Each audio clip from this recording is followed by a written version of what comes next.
میں موجود واحد خاتون کے ساتھ ہے، اور اسے لگا کہ بغیر کوئی لفظ بولے لڑکی نے اس کے احساسات کو محسوس کر لیا تھا۔ اس کے نزدیک اس حقیقت کا وجود دنیا کی کسی اور حقیقت سے زیادہ تھا۔ اس کے نزدیک صرف یہی ایک حقیقت تھی اور باقی سب فریب۔ اس کے والدین نے اسے کہا تھا کہ کسی کو زندگی کا ساتھی بنانے سے پہلے اس کے ساتھ محبت ہونا ضروری ہے، لیکن ہو سکتا ہے کہ جن لوگوں کو ایسا محسوس ہوتا ہو وہ عالمگیر زبان سے یکسر نابلد ہوں، کیونکہ اگر انسان کو یہ زبان آتی ہو تو اسے معلوم ہوتا ہے کہ کوئی اس کا دنیا کے کسی گوشے میں منتظر ہے، چاہے وہ صحرا کے بیچوں بیچ ہو یا پھر کسی پرہجوم شہر میں۔ اور جب اس طرح کے دو انسان ملتے ہیں اور ان کی آنکھیں آپس میں ٹکراتی ہیں تو ماضی اور مستقبل یکدم معدوم ہو جاتے ہیں۔ صرف ایک حقیقت باقی رہ جاتی ہے کہ سب کچھ کسی ایک ذات کا تخلیق کردہ ہے۔ اس نے ہی محبت کو وجود بخشا اور روح کو مارز وجود میں لایا۔ محبت کے بغیر کسی کے بھی خواب اس کے لیے بے معنی ہوتے ہیں۔ اس سے پوچھو، انگریز نے اسے جھنجھوڑا۔ وہ لڑکی کے قریب گیا تو وہ مسکرا دی۔ لڑکے نے بھی مسکراہٹ کا جواب مسکراہٹ سے دیا۔ تمہارا نام کیا ہے؟ اس نے پوچھا۔ فاطمہ، لڑکی نے نظریں چراتے ہوئے جواب دیا۔ اس طرح کے نام تو میرے ملک میں بھی خواتین کے ہوتے ہیں۔ یہ نام ہمارے پیغمبر صلی اللہ علیہ وآلہ وسلم کی بیٹی کا تھا، فاطمہ نے جواب دیا۔ یہ نام مسلمان فاتحین کے ساتھ دنیا کے ہر خطے میں پھیل گیا۔ فاتحین کے ذکر پر لڑکی کی خوبصورت آنکھوں میں فخر کے احساسات نظر آئے۔ انگریز کے دوبارہ ٹھوکا دینے پر اس نے لڑکی سے وہی سوال کیا جو اس سے قبل وہ دو مردوں اور ایک عورت سے پوچھ چکا تھا۔ یہ وہی شخص ہے جسے دنیا کے بہت سارے رازوں سے آگاہی ہے، اور صحرا کے جن بھی اس کے تابع ہیں، لڑکی نے جواب دیا۔ اس نے جنوب کی سمت اشارہ کرتے ہوئے بتایا کہ وہ عجیب و غریب انسان ادھر رہتا ہے۔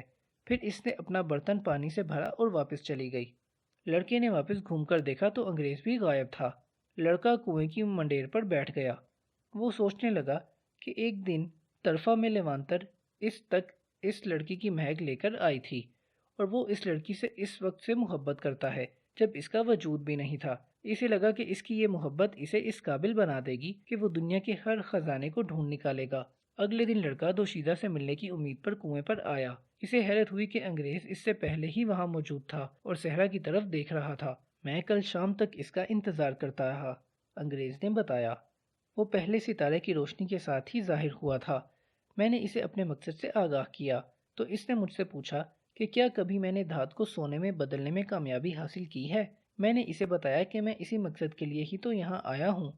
اس نے مجھے کہا، جاؤ اور کوشش کرو۔ لڑکا خاموش رہا۔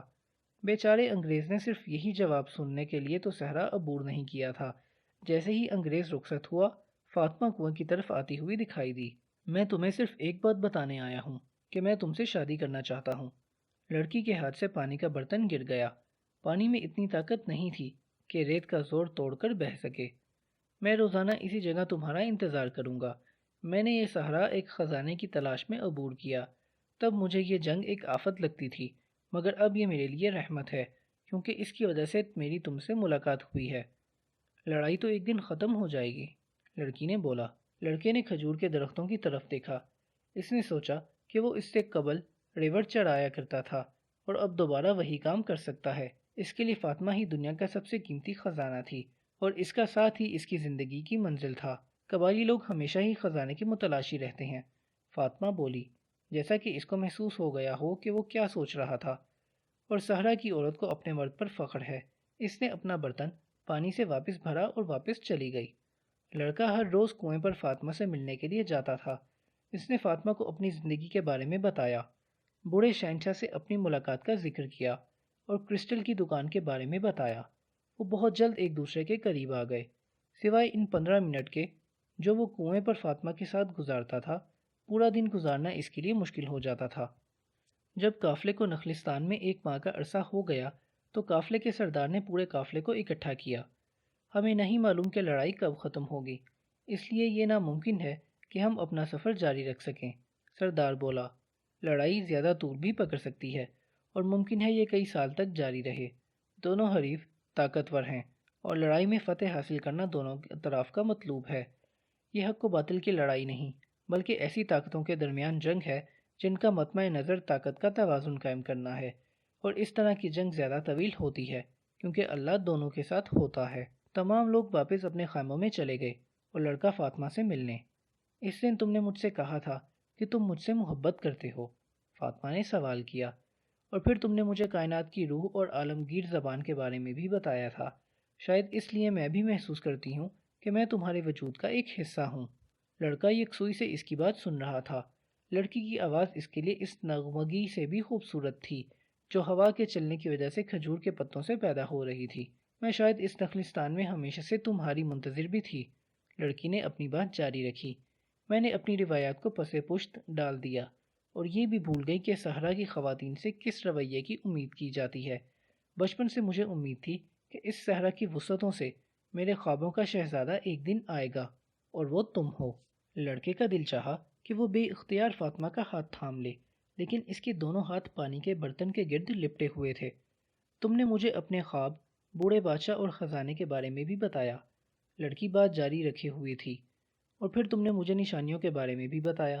اب مجھے کسی بات کی فکر نہیں ہے، کیونکہ مجھے معلوم ہے کہ یہی نشانیاں تمہیں میرے پاس لائی ہیں، اور میں تمہارے خواب کا حصہ ہوں، اور میں ہی تمہاری منزل ہوں۔ اس لیے میری خواہش ہے کہ تم اپنے خزانے کی تلاش جاری رکھو۔ اگر تم لڑائی کے ختم ہونے کا انتظار کرنا چاہتے ہو تو ضرور یہاں رہو۔ ہوا ریت کے ٹیلوں کو جگہ بدلنے پر مجبور تو کر سکتی ہے، لیکن صحرا کو نہیں بدل سکتی۔ صحرا ہمیشہ سے صحرا ہی ہے، اور یہ ہمیشہ ہی رہے گا۔ اگر میں واقعی تمہارے خواب کا حصہ ہوں تو مجھے یقین ہے کہ ایک دن تم میرے پاس واپس لوٹ آؤ گے۔ لڑکا اس دن بہت اداس تھا۔ اسے رہ رہ کر ان تمام گڈریوں کا خیال آ رہا تھا جنہوں نے اپنے گھر بسا لیے تھے۔ انہیں اپنی شریک حیات کو یہ باور کرانے میں انتہائی مشکل ہوئی تھی کہ ویرانے میں جانا ان کے لیے کتنا ضروری تھا۔ محبت کا تقاضا تھا کہ وہ اپنی محبت کے ساتھ رہیں۔ اس نے اگلے دن فاطمہ کو بتایا، یہ صحرا گواہ ہے کہ ہمارے مرد ہمیشہ اس کو اپنے قدموں تلے رونتے رہے ہیں۔ وہ کبھی کبھی واپس بھی نہیں آتے، اور ہم خواتین اس چیز کی عادی ہیں۔ جو واپس نہیں آتے وہ بادلوں کا حصہ بن جاتے ہیں، اور جو کڑکتی دھوپ میں سایہ فراہم کرتے ہیں، یا اس پانی میں شامل ہو جاتے ہیں جو بنجر زمین کو سیراب کرتا ہے۔ وہ ہر ایک شے میں شامل ہو جاتے ہیں۔ وہ کائنات کی روح میں واپس لوٹ جاتے ہیں۔ کچھ لوگ واپس لوٹ آتے ہیں اور باقی خواتین کو پھر بھی آس رہتی ہے کہ ایک دن ان کے مرد بھی واپس لوٹ آئیں گے۔ مجھے ان خواتین کی آس ہمیشہ اچھی لگتی ہے، اور اب میں بھی ان کا حصہ بننا چاہتی ہوں جو اپنے مردوں کے انتظار میں لمحے گنتی ہیں۔ میں اس صحرا کی بیٹی ہوں، اور مجھے اس بات پر فخر ہے۔ میری خواہش ہے کہ میرا خاوند اسی طرح آزاد ہو جیسے یہ ہوا، اور کبھی ایسا موقع آیا تو میں بھی یہ قبول کر لوں گی کہ وہ بھی اس کائنات کی ہر شے میں شامل ہو جائے۔ لڑکا انگریز کی تلاش میں تھا۔ وہ اسے فاطمہ کے بارے میں بتانا چاہتا تھا۔ اس نے حیرت سے دیکھا کہ انگریز نے اپنے خیمے کے باہر ایک بھٹی بنائی تھی۔ اس بھٹی کے اوپر ایک شیشے کی سراہی رکھی تھی، اور نیچے لکڑیوں کی آگ جل رہی تھی۔ صحرا کی طرف دیکھتے ہوئے انگریز کی آنکھوں میں وہ چمک تھی جو کتابیں پڑھتے وقت مفقود تھی۔ یہ کام کا پہلا مرحلہ ہے، وہ بولا۔ مجھے گندھک علیحدہ کرنا ہے۔ اس کام کو کامیابی سے سر انجام دینے کے لیے ضروری ہے کہ میرے دل میں ناکامی کا شبہ تک نہ آئے۔ یہ ناکامی کا خوف ہی تھا جس نے مجھے اس کام سے باز رکھا۔ میں نے آج اس کام کی ابتدا کی ہے جو میں آج سے 10 سال قبل کر سکتا تھا، لیکن مجھے خوشی اس بات کی ہے کہ میرے 20 سال نہیں گزرے۔ وہ مسلسل آگ روشن رکھے ہوئے تھا۔ لڑکا خاموشی سے اسے دیکھتا رہا۔ جب سورج ڈوبنے کی سرخی سے صحرا کی ریت نے بھی لالی چرا لی تو اس نے سوچا کہ وہ صحرا میں نکل جائے، یہ آزمانے کے لیے کہ کیا صحرا کی خاموشی میں اس کے تمام سوالات کے جواب پوشیدہ ہیں یا نہیں۔ وہ کچھ دیر تک صحرا میں آوارہ گردی کرتا رہا، لیکن نگاہیں نخلستان پر رکھیں۔ وہ ہوا کی سرسراہٹ سن سکتا تھا، اور اپنے قدموں کے نیچے آنے والے پتھروں کی بھی۔ کہیں کہیں اسے سیپیاں بھی نظر آئیں۔ اس سے اس نے اندازہ لگایا کہ کبھی یہ صحرا بھی سمندر رہا ہوگا۔ وہ ایک پتھر پر بیٹھ گیا اور افق کے مسحور کن نظارے سے لطف اندوز ہونے لگا۔ وہ محبت اور ملکیت کے فرق پر غور کر رہا تھا، مگر دونوں میں تفریق کرنے سے قاصر تھا۔ فاطمہ دختر صحرا تھی، اور اس کو سمجھنے کے لیے صحرا کو سمجھنا ضروری تھا۔ جب وہ اپنے خیالات میں مستغرق تھا تو اسے اپنے سر کے اوپر حرکت محسوس ہوئی۔ اس کے اوپر صحرائی بازوں کا ایک جوڑا محو پرواز تھا۔ وہ ہوا کے دوش پر تیرتے بازوں کو دیکھتا رہا۔ اگرچہ ان کی پرواز میں کوئی ربط نہیں تھا، لیکن وہ اس سے کچھ محسوس کر سکتا تھا، مگر اسے الفاظ کا روپ دینے سے قاصر تھا۔ وہ ان کی پرواز کا بغور مطالعہ کرنے لگا تاکہ اس سے کوئی معنی اخذ کر سکے۔ شاید یہ باز اس پر محبت بغیر ملکیت کو واضح کر رہے تھے۔ اس نے محسوس کیا کہ اسے نیند آ رہی ہے۔ اس نے بیدار رہنے کی بھرپور کوشش کی، لیکن وہ بیک وقت سونا بھی چاہتا تھا۔ میں عالمگیر زبان سیکھ رہا ہوں، اس نے سوچا۔ دنیا کی ہر شے اب میرے لیے ایک مفہوم رکھتی ہے، یہاں تک کہ بازوں کی پرواز بھی، اس نے اپنے آپ سے کہا۔ اس نے سوچا کہ یہ محبت کا کرشمہ ہی ہے کہ ہر چیز اب اس کے لیے معنی رکھتی ہے۔ اچانک ایک باز نے غوطہ لگایا اور دوسرے پر جھپٹا۔ اس کے ساتھ ہی ایک تصویر لڑکے کے ذہن کے پردہ اسکرین پر چمکی۔ ایک فوج بے نیام تلواروں کے ساتھ نخلستان پر حملہ آور ہو رہی تھی۔ یہ تصویر پلک جھپکتے میں ہی غائب ہو گئی، لیکن اپنا اثر چھوڑ گئی۔ لڑکا کانپ رہا تھا۔ اس نے لوگوں سے سنا تھا کہ انسان کو صحرا میں سراب نظر آتے ہیں، اسے خود بھی اس کا تجربہ ہو رہا تھا۔ سراب دراصل انسان کی غیر تکمیل شدہ خواہشات ہیں، جو اتنی شدت رکھتی ہیں کہ انسان کو لگتا ہے کہ زمین پر ان کا وجود ہے۔ اس نے ایک بار پھر صحرا کی سنہری ریت پر توجہ دینے کی کوشش کی، لیکن اس کے دل میں کچھ ایسی بے چینی تھی جو اس کی توجہ کو مرکوز ہونے سے روک رہی تھی۔ اس نے کوشش کی کہ اس تصویر کو بھلا دے اور دوبارہ اپنے ذہن کو مرکوز کر سکے۔ ہمیشہ نشانیوں کی رہنمائی میں اپنا راستہ تلاش کرو، بوڑھے بادشاہ کے الفاظ اس کے کانوں میں گونجے۔ لڑکے نے تصویر میں نظر آنے والے واقعے کو دوبارہ یاد کیا اور محسوس کیا کہ یہ واقعہ حقیقت میں ظہور پذیر ہونے والا ہے۔ وہ اٹھا اور کھجور کے درختوں کی طرف چل پڑا۔ ایک بار پھر اس نے محسوس کیا کہ ہر ایک چیز کی کئی زبانیں ہیں۔ اس دفعہ صحرا تو محفوظ تھا، لیکن نخلستان خطرے میں تھا۔ حدیبان کھجور کے درخت کے پاس بیٹھا غروب آفتاب کا نظارہ کر رہا تھا۔ اس نے لڑکے کو ٹیلے کی دوسری جانب سے آتے ہوئے دیکھا۔ نخلستان پر ایک فوج حملہ آور ہونے والی ہے۔ وہ حدیبان کو مخاطب کر کے بولا، میں نے ان کی جھلک دیکھی ہے۔ صحرا کی یہی خوبی ہے کہ وہ انسان کے ذہن میں بہت ساری تصویریں بناتا ہے، حدیبان نے جواب دیا۔ لڑکے نے اسے صحرائی بازوں کے بارے میں بتایا کہ کس طرح وہ ان کی پرواز کا مشاہدہ کر رہا تھا کہ اچانک اس کی رسائی ایک لمحے کے لیے کائنات کی روح تک ہو گئی، جہاں اس نے وہ منظر دیکھا جو مستقبل میں ہونے والا تھا۔ حدیبان فوراً لڑکے کی بات سمجھ گیا۔ اسے معلوم تھا کہ دنیا میں موجود ہر شے خدا کے حکم پر اس بات پر قادر تھی کہ مستقبل کو لوگوں پر ظاہر کر دے۔ کوئی اس کا تجربہ کسی کتاب کو پڑھ کر سکتا ہے، اور کوئی پتوں کو پلٹ کر، یا پھر ہاتھوں کی زبان پڑھ کر، یا پھر صرف پرندوں کی پرواز کا مشاہدہ کر کے۔ مشاہدے کا ذریعہ کوئی بھی ہو، اگر خدا کا حکم ہو تو انسان مستقبل کی جھلک دیکھ سکتا ہے۔ قبائلی لوگ مستقبل کا حال بتانے والوں سے مشورہ کرنے سے گریز کرتے ہیں۔ ان کا خیال ہے کہ اگر انہیں اس بات کا علم ہو جائے کہ اس لڑائی میں ان کا انجام موت ہے، تو پھر وہ لڑائی میں اپنا کردار ادا نہیں کر سکتے۔ وہ اس بات کو ترجیح دیتے ہیں کہ لڑائی میں اپنی بہادری کے جوہر دکھائیں، بغیر یہ جانے کہ لڑائی کا نتیجہ کیا ہوگا۔ مستقبل کا حال تو صرف اللہ کو معلوم ہے، اور لوح محفوظ پر لکھا ہے، اور اس نے جو بھی لکھا ہے انسان کی فلاح اسی میں ہے، کیونکہ اللہ عادل ہے اور رحیم ہے۔ وہ انسان پر اپنی رحمت کا سایہ کیے ہوئے ہے۔ وہ انسان کی قسمت میں کچھ ایسا نہیں لکھ سکتا جو اس کے لیے نقصان دہ ہے۔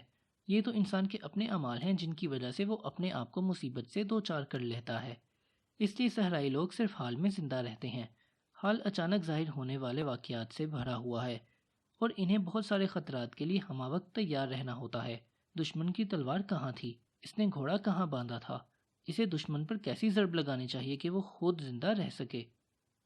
حدیبان چونکہ جنگجو نہیں تھا، اس لیے اس نے مستقبل کا حال بتانے والوں سے کئی مرتبہ مشورہ کیا۔ ان میں سے کچھ تو سچ بتاتے تھے، جبکہ اکثر غلط تھے۔ ایک دفعہ جب اس نے ایک طویل عمر جوتشی سے مشورہ کیا تو اس نے سوال کیا کہ وہ مستقبل کا حال جاننے میں اتنی دلچسپی کیوں رکھتا تھا۔ میں مستقبل کے بارے میں اس لیے جاننا چاہتا ہوں کہ میں مرد ہوں، حدیبان نے جواب دیا، اور مرد اپنی زندگیوں کی منصوبہ بندی اپنے مستقبل کو پیش نظر رکھ کر کرتے ہیں، اور اس لیے بھی کہ میں جن چیزوں کا ہونا اپنے لیے صحیح نہیں سمجھتا ان کو بدل سکوں۔ تب وہ تمہارے مستقبل کا حصہ نہیں ہوں گی، جوتشی بولا۔ اگر تمہارے ساتھ کوئی حادثہ ہونے والا ہے اور تمہیں اس کی پیشگی خبر ہے تو وہ اپنے وقوع پذیر ہونے سے پہلے ہی تمہیں ایذا پہنچائے گا۔ جوتشی اس بات میں مہارت رکھتا تھا کہ ریت پر چھڑیاں پھینکتا اور ان کے گننے کے انداز سے واقعات کے ظہور پذیر ہونے کی پیشن گوئی کرتا تھا۔ اس دن اس نے کوئی پیشن گوئی نہ کی۔ اس نے اپنی چھڑیوں کو کپڑے میں لپیٹا اور واپس اپنے تھیلے میں رکھ لیا۔ میری گزر اوقات لوگوں کے حالات کی پیشن گوئی کرنے پہ ہے، جوتشی بولا۔ میں چھڑیوں کے استعمال میں مہارت رکھتا ہوں۔ مجھے معلوم ہے کہ کس طرح ان کے استعمال میں اس جگہ کو دیکھ سکتا ہوں جہاں ہر چیز لکھی ہوئی ہے۔ میں یہ تو دیکھ سکتا ہوں کہ ماضی میں کیا ہوا ہے، لیکن میں مستقبل کے بارے میں صرف قیافہ شناسی کرتا ہوں۔ مستقبل کا حال تو صرف خدا کو معلوم ہے، اور صرف اللہ ہی ہے کہ اگر چاہے تو اس کا محدود علم کسی انسان کو دے دے۔ میں مستقبل کے بارے میں کیافہ شناسی کرتے ہوئے نشانیوں کا سہارا لیتا ہوں جو حال میں موجود ہیں۔ راز صرف حال ہے، اگر تم حال پر توجہ دو تو تم اس کو بدل سکتے ہو، اس لیے جو اس کے بعد آئے گا وہی تو بہتر ہوگا۔ اس لیے مستقبل کی فکر بھول جاؤ اور حال میں اعتماد کے ساتھ زندہ رہو کہ اللہ کو اپنے بندوں سے بہت پیار ہے۔ وہ کیا حالات ہوں گے جب اللہ مجھ پر میرا مستقبل آشکار کر دے گا؟ حدی بان نے جوتشی سے پوچھا۔ جب وہ چاہے، اللہ صرف کبھی کبھار ایسا کرتا ہے، اور جب بھی وہ کسی انسان کو غیب کا علم دیتا ہے تو اس کی ایک ہی وجہ ہوتی ہے، وہ یہ کہ مستقبل کے بارے میں جو لکھا تھا اس مقصد سے لکھا تھا کہ تبدیل ہوگا۔ خدا نے لڑکے کو مستقبل کی ایک جھلک دکھلائی۔ حدی بان نے سوچا، خدا نے اس لڑکے کو ایسا کیوں بنایا؟ جاؤ اور قبیلے کے سردار کو اس کی خبر دو۔ حدی بان نے لڑکے کو ہدایت کی۔ وہ لوگ میرا مذاق اڑائیں گے۔ لڑکے نے جواب دیا، وہ صحرا کے باسی ہیں اور صحرا کے باسی جانتے ہیں کہ نشانیوں کا کیا مطلب ہوتا ہے۔ تب تو وہ پہلے سے ہی اس بارے میں جانتے ہوں گے کہ نخلستان پر حملہ ہونے والا ہے۔ لڑکے نے جواب دیا، انہیں شاید اس بات کی فکر اب تک نہیں ہے۔ انہیں یقین ہے کہ اللہ اگر ان تک کوئی خبر پہنچانا چاہتا ہے تو وہ انہیں اس کی اطلاع ضرور کسی کے ذریعے پہنچا دے گا۔ اس سے قبل بھی کئی دفعہ ایسا ہو چکا ہے، اور اس دفعہ وہ خبر پہنچانے والے تم ہو۔ لڑکے کو فاطمہ کا خیال آ گیا۔ اس نے فیصلہ کیا کہ وہ قبیلے کے سردار کو ضرور یہ خبر پہنچا دے گا۔ لڑکے کا سامنا محافظ سے ہوا جو نخلستان کے قلب میں نصب خیمے کے دروازے پر پہرا دے رہا تھا۔ میں سردار سے ملنا چاہتا ہوں، اس نے محافظ سے کہا۔ محافظ کوئی جواب دیے بغیر خیمے کے اندر چلا گیا، اور کچھ دیر کے بعد سفید لباس میں ملبوس ایک نوجوان کے ساتھ باہر آیا۔ لڑکے نے اسے بتایا کہ اس نے کیا دیکھا تھا۔ نوجوان اسے انتظار کرنے کا کہہ کر دوبارہ خیمے کے اندر چلا گیا۔ رات پڑ چکی تھی اور کثیر تعداد میں تاجر اور جنگجو خیمے میں آ جا رہے تھے۔ ایک ایک کر کے آگ کے الاؤ بجھ رہے تھے، اور تھوڑی دیر کے بعد نخلستان میں صحرا جیسی خاموشی چھا گئی۔ اس وقت لڑکے کے ذہن میں صرف فاطمہ کا خیال تھا۔ وہ اب تک اس کی گفتگو کا آخری حصہ سمجھنے سے قاصر تھا۔ آخر کئی گھنٹوں کے صبر آزما انتظار کے بعد محافظ نے لڑکے کو اندر جانے کا حکم دیا۔ خیمے کے اندرونی منظر دیکھ کر اس کی عقل دنگ رہ گئی۔ اس کے خواب و خیال میں بھی نہیں تھا کہ صحرا کے بیچوں بیچ کوئی ایسا خیمہ بھی موجود ہوگا۔ خیمے کا فرش ایسے خوبصورت قالینوں سے ڈھکا ہوا تھا جو آج تک اس کی نظر سے نہیں گزرے تھے۔ درمیان میں سونے کے فانوس لٹک رہے تھے جن کے اندر موم بتیاں روشن تھیں۔ قبائل کے سردار نیم دائرے کی شکل میں ریشم کے گاؤ تکیوں کے ساتھ ٹیک لگا کر بیٹھے ہوئے تھے۔ ملازم چاندی کی تشتریوں میں خشک میوہ اور قہوہ پیش کر رہے تھے، اور کچھ حکے میں آگ کو تازہ رکھنے میں مصروف تھے۔ فضا میں دھوئیں کی بھینی بھینی مہک تھی۔ خیمے میں 8 سردار موجود تھے، لیکن لڑکے نے اپنی ذہانت سے اندازہ لگایا کہ ان میں کون سا سردار سب سے زیادہ رتبے کا مالک تھا۔ وہ سفید اور سنہری لباس میں ملبوس تھا اور نیم دائرے کے درمیان میں بیٹھا ہوا تھا۔ اس کے پہلو میں وہی نوجوان موجود تھا جس سے اس کی ملاقات خیمے کے باہر ہوئی تھی۔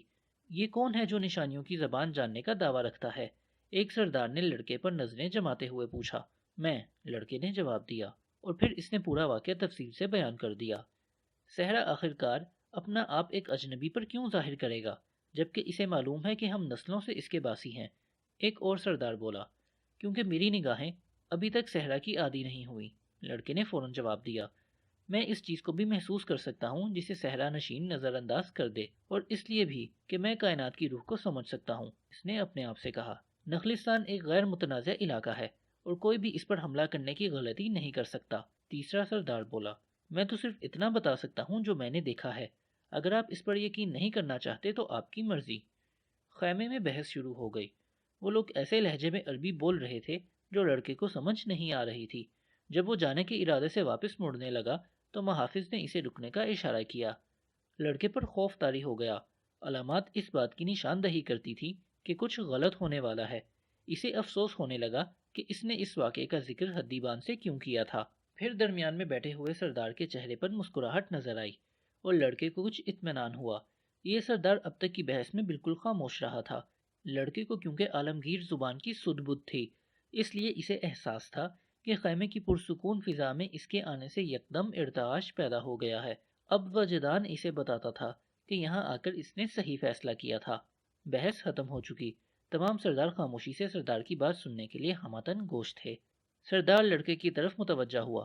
اس کا چہرہ بالکل سپاٹ تھا۔ 2000 قبل بھی ایک نوجوان ایسا گزرا ہے جو خوابوں پر یقین رکھتا تھا، بوڑھے سردار نے پہلی بار بولتے ہوئے کہا۔ اس کو پہلے ایک کنویں میں پھینکا گیا اور پھر غلام بنا کر فروخت کر دیا گیا۔ ہمارے جیسے تاجروں نے اسے خریدا اور اسے مصر لے آئے، اور ہمارا اعتقاد ہے کہ کوئی بھی جو خوابوں پر یقین رکھتا ہے اسے ان کی تعبیر بھی معلوم ہوتی ہے۔ بوڑھے نے اپنی بات جاری رکھی۔ جب فرعون نے خواب میں دیکھا کچھ گائیں فربا تھیں اور کچھ بہت کمزور، تو اس نوجوان نے مصر کو ایک خوفناک قحط سے بچا لیا۔ اس نوجوان کا نام یوسف تھا، وہ بھی اس سرزمین میں تمہاری طرح اجنبی تھا اور شاید تمہاری ہی عمر کا تھا۔ سردار نے کچھ دیر توقف کیا، اس کی نگاہوں میں ابھی تک اجنبیت تھی۔ ہم لوگ روایت کی پاسداری کرتے ہیں، اور روایت نے ہی ان دنوں میں مصر کو قحط سے بچا لیا تھا اور مصر والے امیر ترین لوگ بن گئے۔ روایت ہی سے ہمیں یہ معلوم ہوتا ہے کہ ہم نے اس صحرا کو کیسے عبور کرنا ہے اور ہم نے اپنے بچوں کی شادیاں کیسے کرنی ہیں۔ روایت ہی ہمیں سکھاتی ہے کہ نخلستان ایک غیر متنازع علاقہ ہے، کیونکہ دونوں اطراف میں نخلستان موجود ہیں اور دونوں ہی فریق یکساں طور پر زد پذیر ہیں۔ خیمے میں مکمل سکوت تھا اور تمام لوگ بوڑھے سردار کی بات بغور سن رہے تھے، اور روایت ہی ہمیں سکھاتی ہے کہ ہم صحرا کی آواز سنیں۔ ہمارا تمام علم اسی صحرا کی دین ہے۔ سردار نے اشارہ کیا اور تمام لوگ کھڑے ہو گئے۔ یہ ملاقات کے اختتام کا اعلان تھا۔ ملازموں نے حقے بجھا دیے اور محافظ مؤدب کھڑے ہو گئے۔ لڑکا بھی جانے کو تیار تھا کہ اس دوران سردار دوبارہ بولا، کل ہم وہ معاہدہ توڑ دیں گے جس کے مطابق نخلستان میں ہتھیار اٹھانا ممنوع ہے۔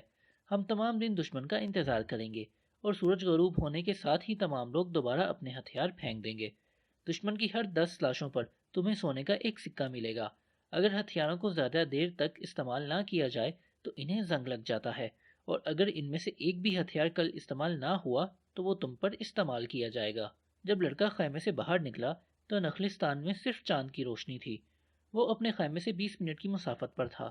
اس نے آہستہ آہستہ اپنے خیمے کی طرف قدم اٹھانا شروع کیے۔ وہ ابھی تک پیش آمدہ واقعات کے اثر سے نہیں نکل سکا تھا۔ وہ کائنات کی روح تک تو پہنچنے میں کامیاب ہو گیا تھا، لیکن شاید اس کو اس بات کی قیمت اپنی زندگی کی صورت میں ادا کرنی پڑ رہی تھی۔ وہ خوف زدہ تھا، لیکن وہ تو تمام عمر ہی خطرناک قدم اٹھاتا آیا تھا، اور بقول حدی بان کے آج کے دن مرنا کل کی موت سے برا نہیں تھا۔ ہر دن اس بات کا متقاضی تھا کہ اسے جیا جائے۔ تمام دنیا کا محور ایک لفظ تھا، مکتوب۔ اسے کوئی پشیمانی نہیں تھی۔ اگر کل وہ مارا بھی گیا تو اس کا مطلب یہ ہوگا کہ خدا کو مقصود نہیں تھا کہ مستقبل کو تبدیل کیا جا سکے۔ مرنے سے قبل کم از کم اس نے سمندر عبور کیا تھا، کرسٹل کی دکان میں کام کیا تھا، یہ طویل صحرا عبور کیا تھا، اور سب سے بڑھ کر یہ کہ فاطمہ کی گہری کالی آنکھوں کی ایک جھلک دیکھی تھی۔ اپنا گھر چھوڑنے کے بعد اس نے ہر دن کو بھرپور انداز میں جیا تھا۔ اس نے اب تک وہ کچھ دیکھا تھا جس کا دوسرے چرواہے تصور بھی نہیں کر سکتے تھے، اور اسے اس بات پر فخر تھا۔ یکدم ایک دھماکہ ہوا اور وہ زمین پر گر گیا۔ فضا میں دھول کی اتنی دبیز تہ جمی ہوئی تھی کہ چاند کی روشنی مدھم پڑ گئی۔ اس کے سامنے ایک جسیم قسم کا سفید گھوڑا کھڑا تھا۔ جب دھول کی تہ کچھ کم ہوئی تو لڑکے نے خوفزدہ کر دینے والا منظر دیکھا۔ گھوڑے کے پہلو میں سیاہ کپڑوں میں ملبوس ایک طویل قامت آدمی کھڑا تھا۔ اس کے کاندھے پر باز بیٹھا ہوا تھا، اس کے سر پر پگڑی تھی اور اس کا منہ کالے رومال سے ڈھکا ہوا تھا۔ وہ صحرا کا پیمبر لگتا تھا۔ اس کی شخصیت صحرا کے روایتی پیمبروں سے زیادہ متاثر کن تھی۔ سیاہ پوش آدمی نے گھوڑے کی زین کے ساتھ باندھی میان سے ایک بہت بڑی تلوار نکالی۔ تلوار چاند کی روشنی میں چمک رہی تھی۔ کس میں اتنی ہمت ہے کہ وہ بازوں کی پرواز کو پڑھ سکے؟ اس کی آواز کی گونج پورے نخلستان میں سنائی دی۔ وہ میں ہوں جس نے یہ جرت کی ہے، لڑکے نے جواب دیا۔ اس کے ذہن میں سنتیاگو میٹامورس کی تصویر تھی، جو اپنے سفید بڑھاک گھوڑے پر سوار ہے اور گھوڑے کے سم نیچے پڑے ہوئے دشمن کی چھاتی پر ہیں۔ یہ آدمی بھی بالکل اسی طرح لگ رہا تھا، فرق صرف یہ تھا کہ کردار اب بدل چکے تھے۔ میں نے یہ جرت کی، اس نے دہرایا اور اپنا سر نیچے کر کے اپنے آپ کو تلوار کا وار وصول کرنے کے لیے کر لیا۔ بہت ساری قیمتی جانیں صرف اس لیے بچ جائیں گی کیونکہ میں نے کائنات کی روح تک رسائی حاصل کر لی تھی۔ تلوار اس کی گردن پر نہیں گری تھی، بلکہ اجنبی نے تلوار کی نوک سے اس کی تھوڑی اوپر کو اٹھائی۔ خون کا ایک قطرہ نکل کر ریت میں جذب ہو گیا۔ گھوڑ سوار بالکل خاموش تھا، اور یہی حال لڑکے کا تھا۔ اس کے ذہن میں ایک بار بھی یہ خیال نہیں آیا تھا کہ اسے اٹھ کر بھاگ جانا چاہیے۔ اس کے دل میں ایک عجیب قسم کی طمانینت تھی۔ وہ اپنی منزل کی تلاش میں موت کے انتہائی قریب پہنچ گیا تھا، اور فاطمہ کی تلاش میں۔ آخر کار علامت سچ ثابت ہو گئی تھی، اور اب وہ اپنے دشمن کے سامنے تھا، لیکن اسے موت کا کوئی ڈر نہیں تھا۔ کائنات کی روح اس کی منتظر تھی، اور وہ جلد ہی اس کا ایک حصہ ہوگا، اور ایسا ہی اس کے دشمن کے ساتھ ہونے والا تھا۔ اجنبی کی تلوار لڑکی کے تھوڑی کے نیچے تھی۔ تم نے پرندوں کی پرواز سمجھنے کی جرت کیوں کی؟ میں نے صرف اس کا مشاہدہ کیا جو مجھے پرندے بتانے کی کوشش کر رہے تھے۔ وہ اس نخلستان کو بچانا چاہتے تھے۔ کل کا دن تم سب کے لیے موت کا پیغام لائے گا، کیونکہ یہاں تم سے زیادہ تعداد میں مرد موجود ہیں۔ تلوار اپنی جگہ پر موجود تھی۔ تم اللہ کی مرضی بدلنے والے کون ہوتے ہو؟ اللہ نے فوجوں کو پیدا کیا ہے اور اسی نے پرندوں کو تخلیق کیا ہے۔ اس اللہ نے ہی مجھے پرندوں کی زبان سکھائی ہے۔ سب کچھ اسی ایک ہاتھ کا تحریر کردہ ہے، لڑکے نے جواب دیا۔ اس کے ذہن میں ہدیبان کی آواز گونج رہی تھی۔ گھوڑ سوار نے تلوار نیچے کھینچ لی اور لڑکے کو ایک دم سکون کا احساس ہوا۔ پیشن گوئیاں کرتے ہوئے احتیاط کرو۔ جب ایک چیز لکھی گئی ہے تو یہ ناممکن ہے کہ اس کو تبدیل کیا جا سکے، گھوڑ سوار بولا۔ میں نے صرف فوج کی یلغار دیکھی ہے، لڑکے نے جواب دیا۔ میں نے لڑائی کا انجام نہیں دیکھا۔ اجنبی اس کے جواب سے مطمئن نظر آیا۔ ایک اجنبی اس سرزمین پر کیا کر رہا ہے؟ گھوڑ سوار بولا۔ میں اپنی منزل کی تلاش میں آیا ہوں، مگر تم اس بات کو نہیں سمجھ سکو گے۔ گھوڑ سوار نے تلوار واپس میان میں رکھ لی۔ لڑکے نے سکھ کا سانس لیا۔ میں نے تمہاری جرت کا امتحان لینا تھا، گھوڑ سوار بولا۔ جرت ہی بنیادی خوبی ہے کائنات کی زبان سمجھنے کے لیے۔ لڑکے کو حیرت ہوئی کہ گھوڑ سوار ایسی بات کر رہا تھا جس کا علم بہت کم لوگوں کا تھا۔ اتنا دور آنے کے بعد تم کبھی ہمت نہ ہارنا، اس نے بات جاری رکھی۔ صحرا سے پیار کرو، لیکن اس پر اندھا اعتماد نہ کرنا، کیونکہ صحرا ہمیشہ مردوں کا امتحان لیتا ہے۔ یہ ہر قدم پر چیلنج کرتا ہے، اور جن کے قدم بہک جاتے ہیں انہیں ہلاک کر دیتا ہے۔ اگر جنگجو نخلستان پر حملہ آور ہوں اور شام تک تمہارا سر تمہاری گردن پر سلامت رہے تو مجھے تلاش کرنا، گھوڑ سوار بولا۔ اس کے ہاتھ میں تلوار کی بجائے اب کوڑا تھا۔ گھوڑے نے زرکند بھری اور فضا میں دھول بکھر گئی۔ تم کہاں رہتے ہو؟ لڑکے نے سوال کیا۔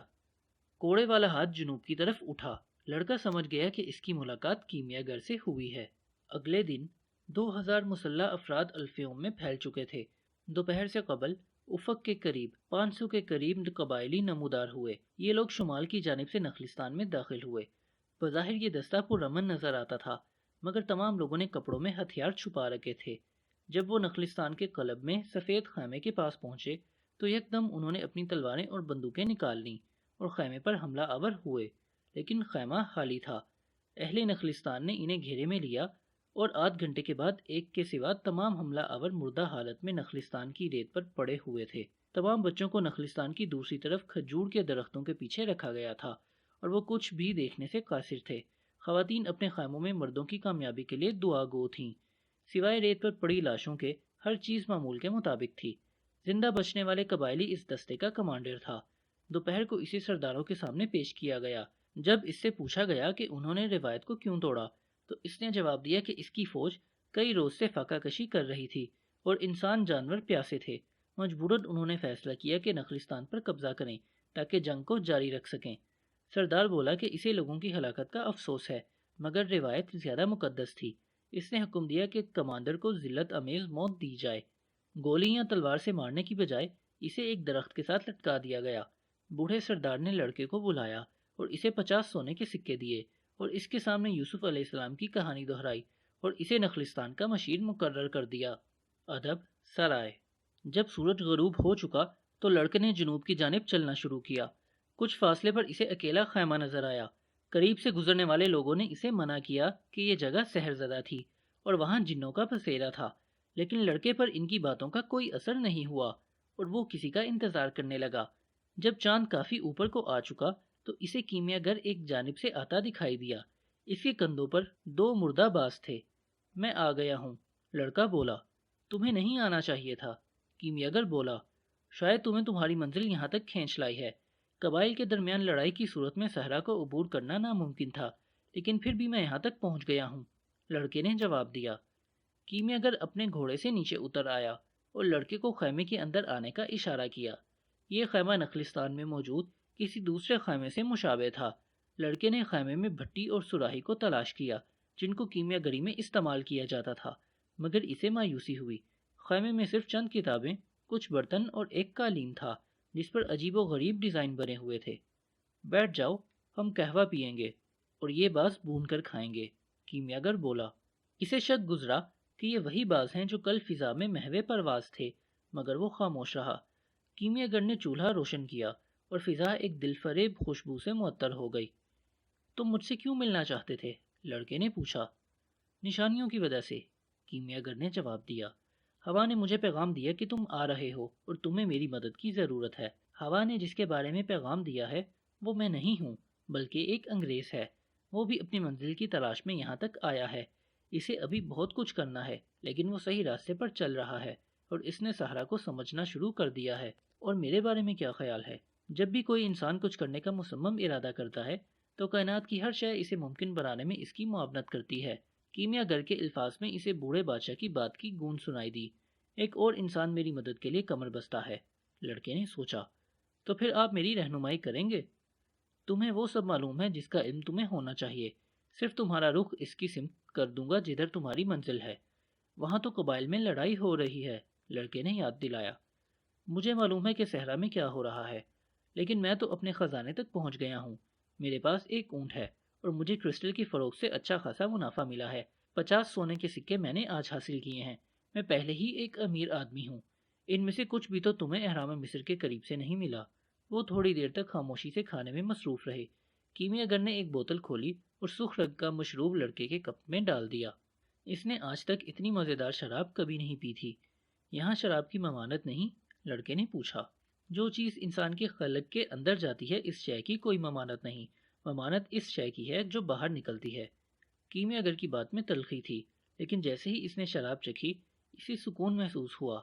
کھانے سے فارغ ہو کر دونوں خیمے سے باہر آ گئے۔ آج چاند اپنی پوری آب و تاب سے نخلستان کی ریت کو منور کر رہا تھا۔ سفید چاندنی کی روشنی میں ستاروں کی روشنی مدھم پڑ گئی تھی۔ دونوں ریت پر بیٹھ گئے۔ کھاؤ پیو اور آرام کرو، کیمیا گر بولا۔ اس نے محسوس کیا کہ لڑکا لطف اندوز ہو رہا ہے۔ آج رات مکمل آرام کرو، جیسا کہ جنگ میں لڑائی پر روانہ ہونے سے پہلے کرتے ہیں۔ یاد رکھو، جہاں تمہارا دل کہے خزانہ وہیں ہوگا۔ تمہیں اپنا خزانہ ڈھونڈنا ہے تاکہ اب تک جو کچھ تم نے سیکھا ہے وہ تمہارے لیے بامعنی بن سکے۔ کل اپنا اونٹ بیچ کر ایک گھوڑا خریدو۔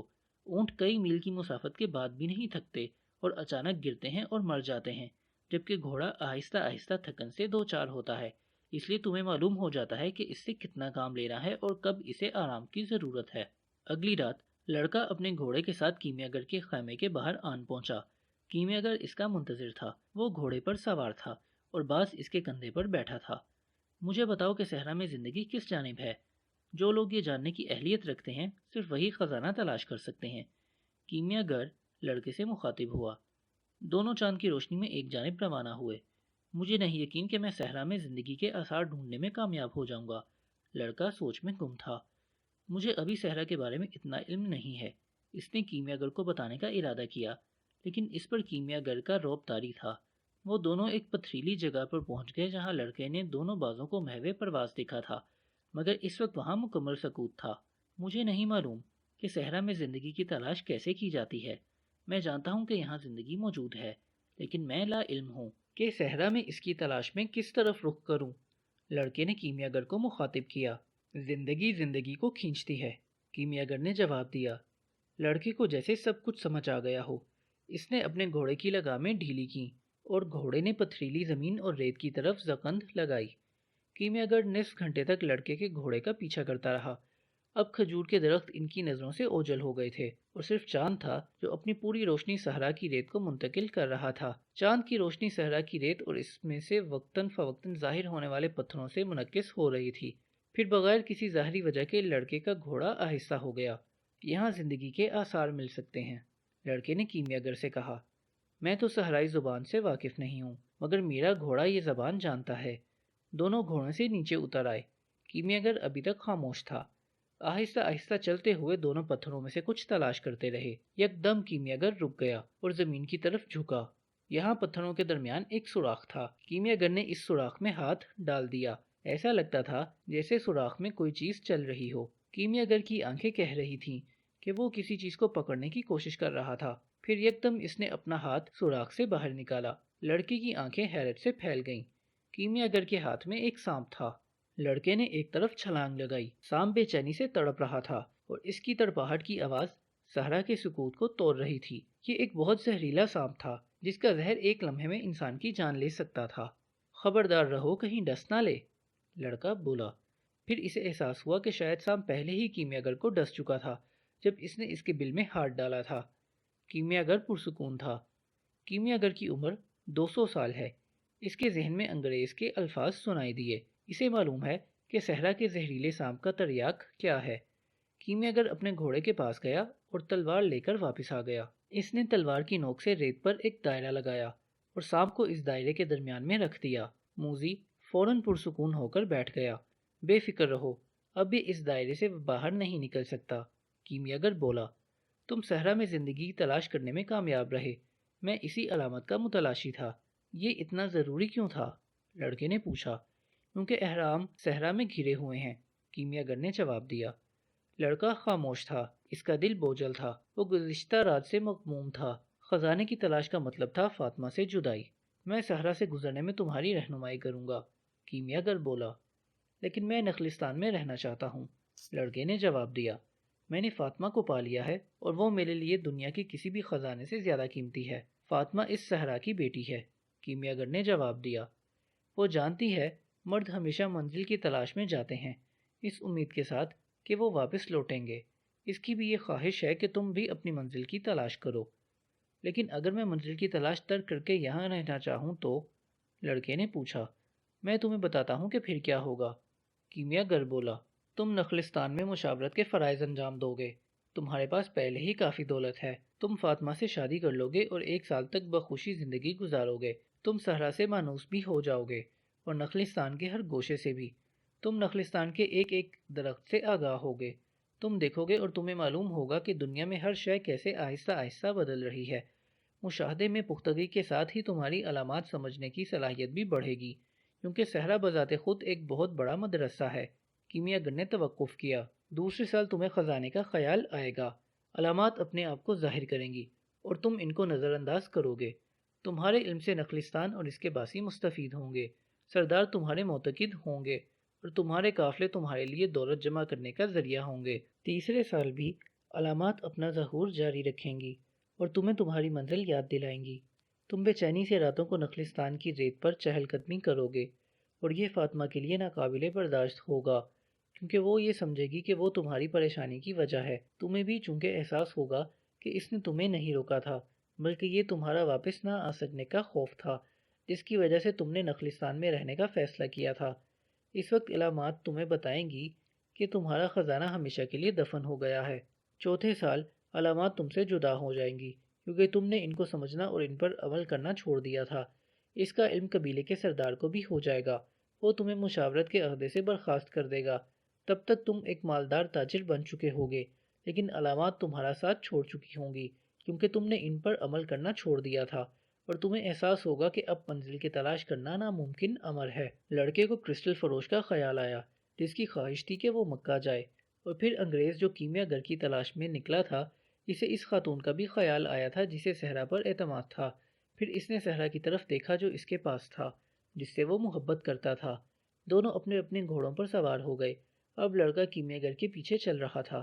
دونوں نخلستان کی طرف واپس چل پڑے۔ ہوا کے دوش پر نخلستان کی صدا آ رہی تھی اور لڑکا فاطمہ کی آواز سننے کے لیے کوشش میں تھا۔ میں تمہارے ساتھ جانے کے لیے تیار ہوں، اس نے کیمیاگر سے کہا، اور یکدم اس کا دل پرسکون ہو گیا۔ ہم کل سورج نکلنے سے پہلے روانہ ہوں گے، کیمیاگر نے جواب دیا۔ لڑکے نے رات بے سکونی سے گزاری۔ سورج نکلنے سے 2 گھنٹہ قبل اس نے لڑکے کو ڈھونڈا جو پہلی رات اس کے ساتھ خیمے میں تھا، اور اس سے کہا کہ وہ فاطمہ کا گھر ڈھونڈنے میں اس کی رہنمائی کرے۔ جب دونوں فاطمہ کے خیمے کے پاس پہنچے تو لڑکے نے اپنے ساتھی کو اتنا سونا دیا کہ وہ ایک بھیڑ خرید سکے۔ پھر اس نے لڑکے سے کہا کہ وہ اندر جا کر فاطمہ کو جگائے اور اسے لڑکے کے آنے کی اطلاع دے۔ جب وہ واپس آیا تو لڑکے نے عربی کو ایک اور بھیڑ کی قیمت جتنا سونا دیا اور کہا کہ وہ چلا جائے۔ فاطمہ خیمے کے دروازے پر ظاہر ہوئی۔ دونوں چلتے چلتے کھجوروں کے پاس آ گئے۔ لڑکے کو معلوم تھا کہ یہ بات یہاں کے دستور کے خلاف تھی، لیکن اب اسے اس بات کی فکر نہیں تھی۔ میں جا رہا ہوں، وہ بولا، لیکن میں واپس آؤں گا۔ مجھے تم سے محبت ہے، کیونکہ کچھ کہنے کی ضرورت نہیں ہے۔ کسی سے محبت صرف اس لیے کی جاتی ہے کہ اس سے محبت ہوتی ہے، محبت کے لیے کسی وجہ کی ضرورت نہیں ہوتی۔ میرا ایک خواب تھا اور تب میری ملاقات ایک بادشاہ سے ہوئی۔ لڑکے نے اپنی بات جاری رکھی۔ میں نے کرسٹل شاپ میں کام کیا اور پھر میں نے صحرا کو عبور کیا۔ پھر قبائل کے درمیان لڑائی کی وجہ سے یہاں رکنا پڑا اور میں کیمیا گر کی تلاش میں تم سے ملا۔ مجھے تم سے محبت ہے، اس لیے کائنات کی ہر شے نے معاونت کی کہ میں تم سے مل سکوں۔ دونوں بغل گیر ہوئے اور یہ پہلی دفعہ تھا کہ دونوں نے ایک دوسرے کو چھوا تھا۔ میں واپس آؤں گا، لڑکا بولا۔ اس سے قبل میں صحرا کی طرف خالی نظروں سے دیکھتی تھی۔ فاطمہ بولی، اب ان آنکھوں میں امید ہوگی۔ میرا باپ بھی صحرا کے سفر پر گیا تھا اور میری ماں کے پاس واپس آ گیا، ہمیشہ کے لیے۔ دونوں واپس مڑے اور لڑکی کے خیمے کی طرف چل پڑے۔ جب وہ خیمے کے دروازے پر پہنچے تو لڑکا بولا، میں بھی اسی طرح واپس آؤں گا جس طرح تمہارا باپ تمہاری ماں کے لیے واپس لوٹ آیا تھا۔ تم رو رہی ہو؟ اس نے فاطمہ کی نمناک آنکھیں دیکھتے ہوئے سوال کیا۔ میں صحرا کی بیٹی ہوں، اس نے اپنی آنکھیں چھپاتے ہوئے جواب دیا۔ بہرحال میں ایک عورت بھی تو ہوں۔ اور وہ خیمے کے اندر چلی گئی۔ صبح کے وقت وہ حسب معمول اپنے کام میں مشغول ہو گئی، لیکن آج سب کچھ بدل چکا تھا۔ یہ نخلستان اس لڑکے سے خالی تھا اور اس کا ماحول اس کے لیے ویسا کبھی نہیں ہوگا جیسا صرف ایک دن قبل تھا۔ نہ تو اس میں 50,000 کھجور کے درخت ہوں گے اور نہ 300 کنویں، اور نہ ہی وہ یہ نخلستان ہوگا جو مسافروں کو صحرا کی کڑکتی دھوپ میں سایہ فراہم کرتا تھا۔ فاطمہ کے لیے یہ نخلستان آج کے بعد ایک صحرا کی مانند ہوگا۔ اس کے بعد اس کے لیے اس نخلستان کی نسبت صحرا زیادہ اہم ہوگا، کیونکہ اس صحرا میں ایک ایسا انسان تھا جو اس سے صرف اس لیے محبت کرتا تھا کہ اسے اس سے محبت تھی۔ اس محبت کے لیے کسی وجہ کی ضرورت نہیں تھی۔ آج کے بعد اس کی نگاہیں صحرا کی طرف لگی رہیں گی اور وہ اندازے لگائے گا کہ کون سے ستارے کی سمت میں اس کا محبوب چل رہا ہے۔ اس ستارے کے حوالے سے وہ اپنے محبوب کا دیدار کرے گی۔ آج کے بعد صحرا اس کے لیے امید کی علامت ہوگا۔ اس کی فکر نہ کرو جسے تم پیچھے چھوڑ آئے ہو۔ سفر پر روانہ ہوتے ہوئے کیمیا گر نے لڑکے کو ہدایت دی۔ ہر چیز لکھی ہوئی ہے اور یہ تحریر ہمیشہ وہاں رہے گی۔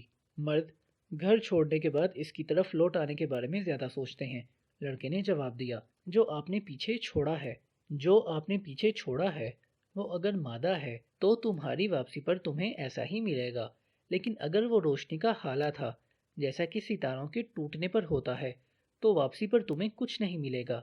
کیمیا گری کی زبان میں بول رہا تھا، لیکن لڑکا اس کا مفہوم سمجھ سکتا تھا۔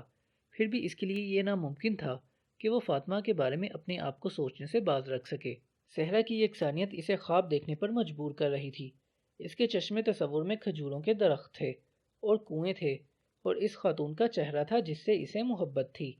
وہ انگریز کو چشمے تصور میں دیکھ سکتا تھا جو اپنے تجربے میں مشغول تھا، اور حدیبان جو کہ ایک ایسا استاد تھا جسے خود بھی اس بارے میں معلوم نہیں تھا۔ شاید کیمیا گر کو کبھی محبت کا اتفاق نہیں ہوا تھا، لڑکے نے سوچا۔ کیمیا گر آگے آگے تھا اور اس کے کندھے پر باز تھا۔ پرندے کو صحرا کی زبان معلوم تھی۔ جب بھی کیمیا گر رکتا تو باز محو پرواز ہو جاتا اور واپسی پر اپنے ساتھ شکار لاتا، کبھی خرگوش اور کبھی کوئی پرندہ۔ رات کے وقت وہ آگ کو چھپا کر روشن کرتے تھے۔ صحرا کی راتیں سرد تھیں اور چاند کے زوال کے ساتھ ساتھ تاریک سے تاریک تر ہو رہی تھیں۔ وہ ایک ہفتہ تک چلتے رہے۔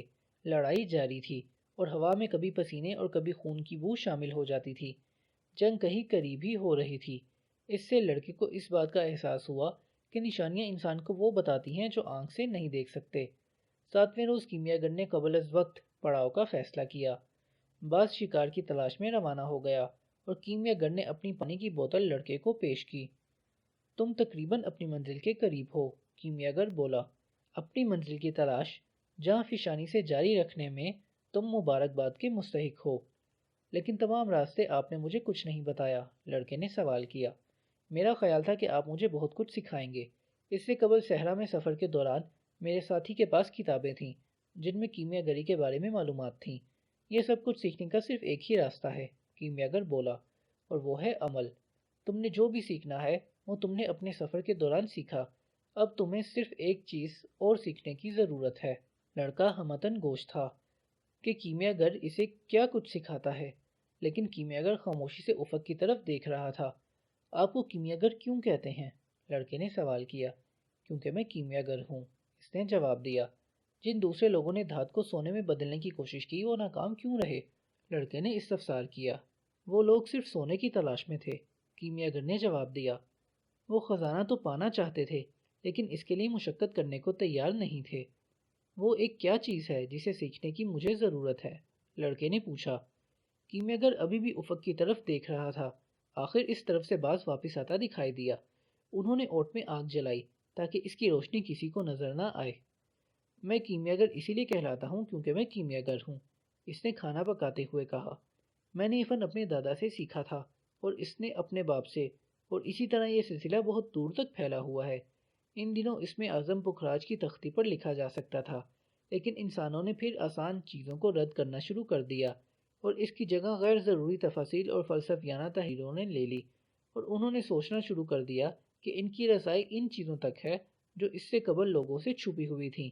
اس لیے وہ مشکل پسند ہوتے گئے اور غیر ضروری تفصیل سے ہر بات اور ہر تحریر طویل سے طویل تر ہوتی گئی، لیکن پھر بھی پکھراج کی تختی آج بھی سلامت ہے۔ آخر اس تختی پر کیا تحریر ہے؟ لڑکے نے پوچھا۔ کیمیاگر نے ریت پر کچھ لکھنا شروع کیا اور 5 منٹ کے اندر ایک شکل بنائی۔ تختی پر یہ تحریر ہے۔ کیمیاگر نے جب لکھنا ختم کیا تو لڑکا بولا۔ لڑکے نے تحریر کو پڑھنے کی کوشش کی لیکن اسے ناکامی ہوئی۔ اس طرح کی تحریر میں نے انگریز کی کتاب میں دیکھی تھی۔ نہیں، یہ اس طرح کی ہے جیسے پرندوں کی پرواز تھی۔ صرف منطق کے ذریعے اس کو سمجھنا ممکن نہیں ہے۔ یہ کائنات کی روح تک رسائی کا براہ راست طریقہ ہے۔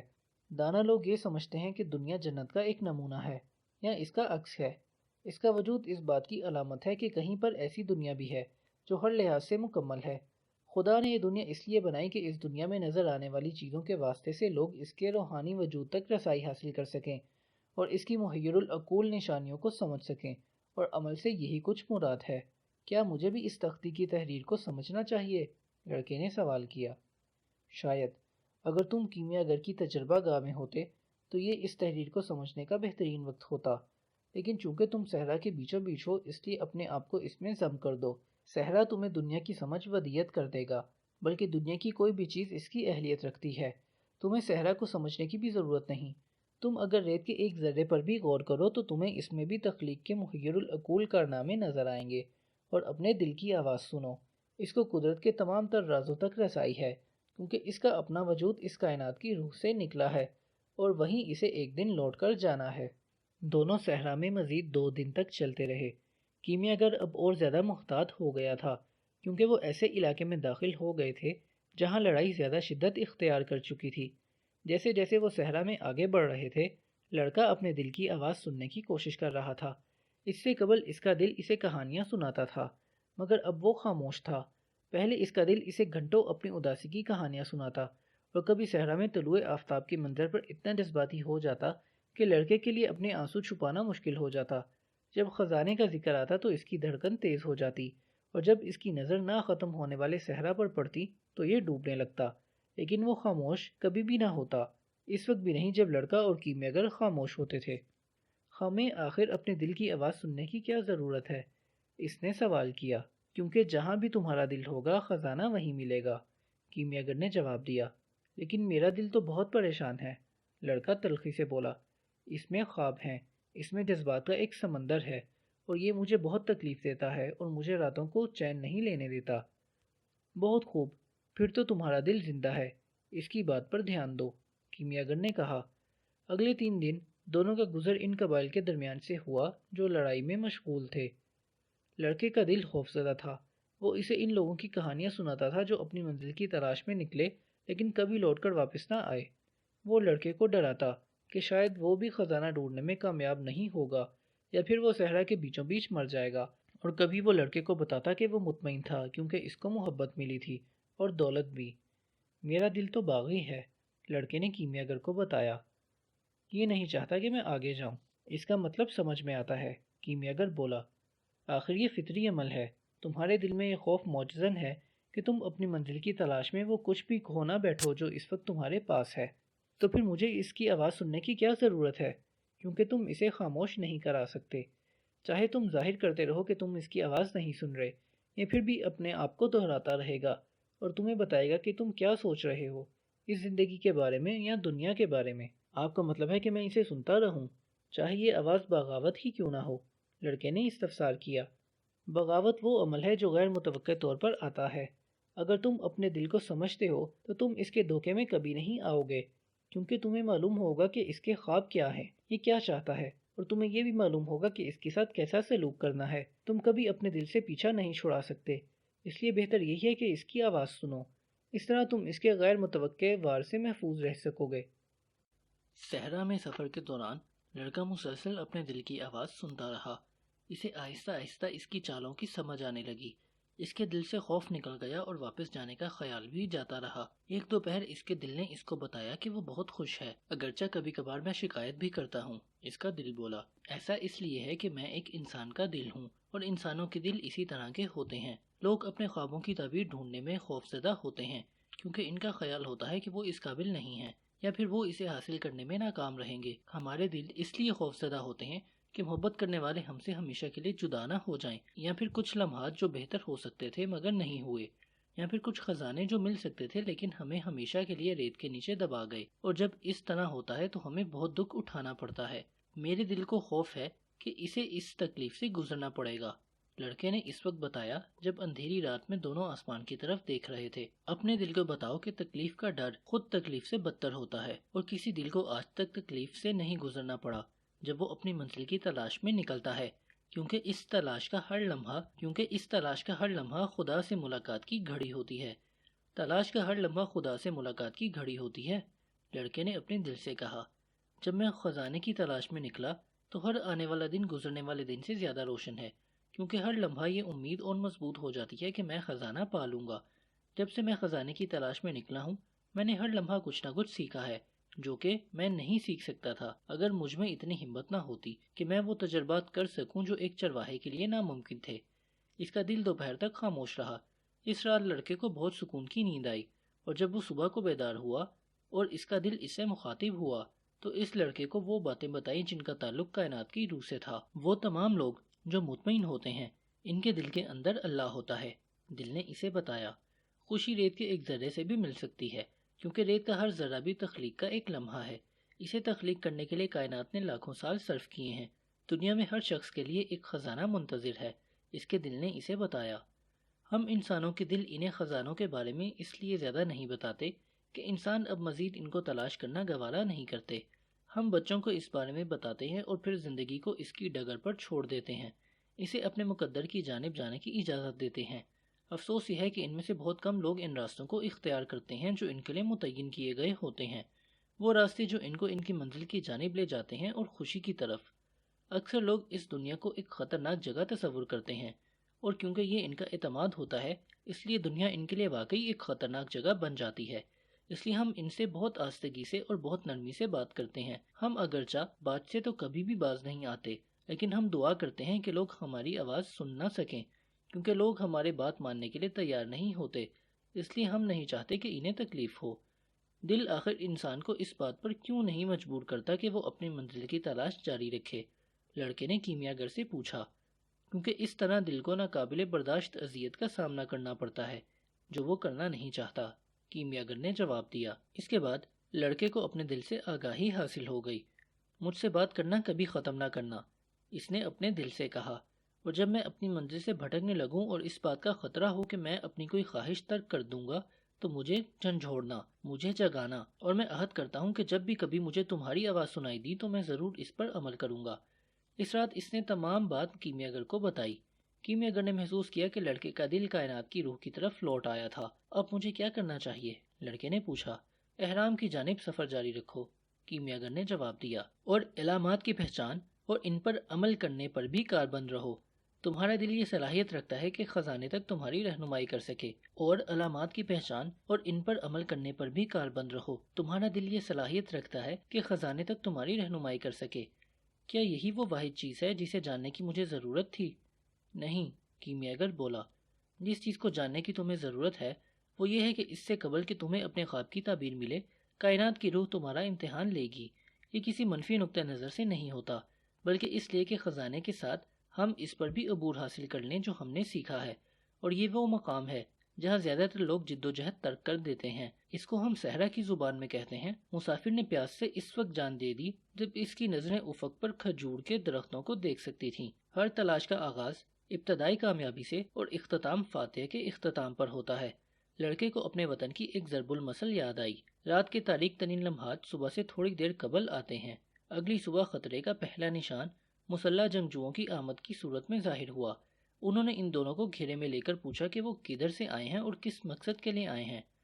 میں اپنے باز کے ساتھ شکار کھیلنے نکلا ہوں، کیمیا گر نے جواب دیا۔ ہمیں آپ کی تلاشی لینی ہوگی تاکہ ہم تسلی کر سکیں کہ آپ لوگ مسلح تو نہیں۔ جنگجو بولے۔ وہ دونوں اپنے اپنے گھوڑوں سے نیچے اتر آئے۔ تمہارے پاس اتنی رقم کیوں ہے؟ قبائلی جنگجو نے لڑکے کی تلاشی لیتے ہوئے سوال کیا۔ میں اہرام مصر تک جانے کے لیے گھر سے نکلا ہوں، لڑکے نے جواب دیا۔ ایک جنگجو کیمیا گھر کے سامان کی تلاش لے رہا تھا۔ اس نے کیمیا گھر کے سامان سے ایک بوتل نکالی جس میں کوئی مشروب تھا، اور ایک شیشے کا پیلے رنگ کا انڈا جو مرغی کے انڈے سے تھوڑا سا بڑا تھا۔ یہ کیا ہے؟ جنگجو نے کیمیا گھر سے سوال کیا۔ آب حیات ہے اور سنگ فلسفہ۔ یہ کیمیا گھر کا کار عظیم ہے۔ جو کوئی بھی آب حیات پیے گا تمام امراض سے محفوظ رہے گا، اور اس انڈے کا ایک بھی ذرہ کسی بھی دھات کو سونے میں بدل دے گا۔ عربی اس پر ہنسنے لگے۔ کیمیا گھر بھی مسکرا دیا۔ انہیں کیمیا گھر کا بیان بہت مزے کا خیز لگا۔ انہوں نے دونوں کو جانے کی اجازت دے دی۔ آپ ہوش میں تو تھے؟ لڑکے نے بدوؤں کے جانے کے بعد کیمیا گھر سے پوچھا۔ آپ نے ایسا کیوں کہا؟ تاکہ تم زندگی کے ایک سادہ سے سبق سے آگاہی حاصل کر سکو، کیمیا گھر نے جواب دیا۔ جب تمہارے پاس کوئی خزانہ ہو اور تم لوگوں کو بتاؤ تو بہت کم لوگ تم پر اعتبار کریں گے۔ دونوں نے صحرا میں اپنا سفر جاری رکھا۔ ہر آنے والے دن کے ساتھ لڑکے کا دل خاموش سے خاموش تر ہوتا جا رہا تھا۔ اسے نہ تو ماضی کو جاننے میں دلچسپی تھی اور نہ مستقبل کے بارے میں پریشان تھا۔ وہ صرف صحرا پر غور کرنے میں مگن تھا، اور لڑکے کے ساتھ وہ بھی کائنات کی روح میں غوطہ زن تھا۔ دونوں ایک دوسرے کے دوست تھے اور کوئی بھی دھوکہ دہی کا مرتکب ہونے کا سوچ بھی نہیں سکتا تھا۔ جب بھی اس کا دل اس سے مخاطب ہوتا، اس کا مقصد لڑکے کو سوچنے کے لیے آمادہ کرنا ہوتا تھا اور اسے طاقت پہنچانا، کیونکہ صحرا کے دن بہت ہی تکلیف دہ تھے۔ اس کے دل نے اسے بتایا کہ اس کی سب سے بڑی طاقت کیا ہے، اس کی ہمت۔ بھیڑوں کو چھوڑ کر اپنے خواب کی تعبیر کی تلاش کی ہمت، اور اس کا عزم جس کا مظاہرہ اس نے کرسٹل شاپ میں کام کے دوران کیا تھا۔ اس کے علاوہ اس کے دل نے لڑکے کو ایک ایسی چیز کے بارے میں بھی آگاہ کیا جس سے وہ اب تک لا علم تھا۔ اس نے اسے ان خطرات کے بارے میں بتایا جو لڑکے کو کبھی لاحق تھے، مگر وہ ان سے یکسر لا علم تھا۔ اس نے بتایا کہ ایک روز اس نے وہ رائفل لڑکے کی آنکھوں سے اوجھل کر دی تھی جو لڑکے نے اپنے باپ سے لی تھی کہ مبادا لڑکا اپنے آپ کو نقصان پہنچا بیٹھے، اور پھر ایک روز جب لڑکے کو بہت زیادہ متلی آئی اور وہ نڈھال ہو کر زمین پر گر گیا اور اسے نیند آ گئی۔ اس روز دو ڈاکو راستے میں اس لیے گھات لگا کر بیٹھے ہوئے تھے کہ جب وہ وہاں سے گزرے گا تو اسے قتل کر کے اس کی بھیڑیں چھین لیں گے، لیکن جب وہ کافی دیر تک وہاں سے نہ گزرا تو وہ دونوں مایوس ہو کر چلے گئے۔ کیا انسان کا دل ہمیشہ اس کی مدد کرتا ہے؟ لڑکے نے کیمیا گر سے پوچھا۔ زیادہ تر تو وہ ان لوگوں کی مدد کرتا ہے جنہیں اپنی منزل کی تلاش ہوتی ہے، مگر یہ بچوں اور ضعیف العمر لوگوں کی بھی مدد کرتے ہیں، کیمیا گر نے جواب دیا۔ ایک دوپہر ان کا گزر ایک قبیلے کے پڑاؤ کے پاس سے ہوا۔ پڑاؤ کے ہر کونے پر خوبصورت کپڑوں میں ملبوس مسلح عربی پہرے دار کھڑے تھے۔ کچھ مرد حقہ پی رہے تھے اور جنگ کی کہانیاں سنا رہے تھے۔ کوئی بھی ان دونوں کی طرف متوجہ نہیں ہوا۔ ہمیں کوئی خطرہ نہیں ہے، لڑکا اس وقت بولا جب وہ لوگ پڑاؤ سے گزر رہے تھے۔ اپنے دل پر اعتماد ضرور کرو، مگر یہ نہ بھولو کہ تم صحرا میں ہو، کیمیا گر غصے سے بولا۔ جب بھی لوگ لڑائی میں مشغول ہوتے ہیں تو کائنات کی روح انسانوں کی چیخیں سن سکتی ہے، اور کوئی بھی آسمان کے نیچے ہونے والے واقعات کے رد عمل سے محفوظ نہیں رہتا۔ تمام چیزیں دراصل ایک ہی ہیں، لڑکے نے سوچا۔ دو گھوڑ سوار ان کے عقب سے ظاہر ہوئے۔ ایسا لگتا تھا کہ صحرا کیمیا گر کی بات سچ ثابت کرنے پر تل گیا تھا۔ رک جاؤ، ایک گھوڑ سوار نے انہیں مخاطب کیا۔ تم اس علاقے میں ہو جہاں قبائل کے درمیان لڑائی ہو رہی ہے، لیکن ہم لوگ زیادہ دور نہیں جا رہے، کیمیا گر نے گھوڑ سوار کی آنکھوں میں دیکھتے ہوئے جواب دیا۔ دونوں گھوڑ سواروں نے کچھ دیر خاموش رہنے کے بعد دونوں کو آگے جانے کی اجازت دے دی۔ لڑکا دونوں کی گفتگو حیرت سے سن رہا تھا۔ تمہارے دیکھنے کے انداز نے دونوں کو مغلوب کر دیا تھا، لڑکا کیمیا گر سے بولا۔ نگاہیں تمہارے اندر کی طاقت کا مظہر ہوتی ہیں، کیمیا گر نے جواب دیا۔ یقیناً، لڑکے نے سوچا، اسے اس بات کا اس سے قبل بھی تجربہ ہوا تھا۔ آخر کار دونوں نے ایک پہاڑی سلسلے کو عبور کیا تو کیمیا گر نے بتایا کہ اب وہ لوگ احرام سے صرف 2 گھنٹے کے فاصلے پر ہیں اور جلد ہی ہمارے راستے جدا ہو جائیں گے۔ تو پھر مجھے کیمیا گری سکھائیے، لڑکے نے التجا کی۔ تم تو پہلے ہی کیمیا گری جانتے ہو، کیمیا گر نے جواب دیا۔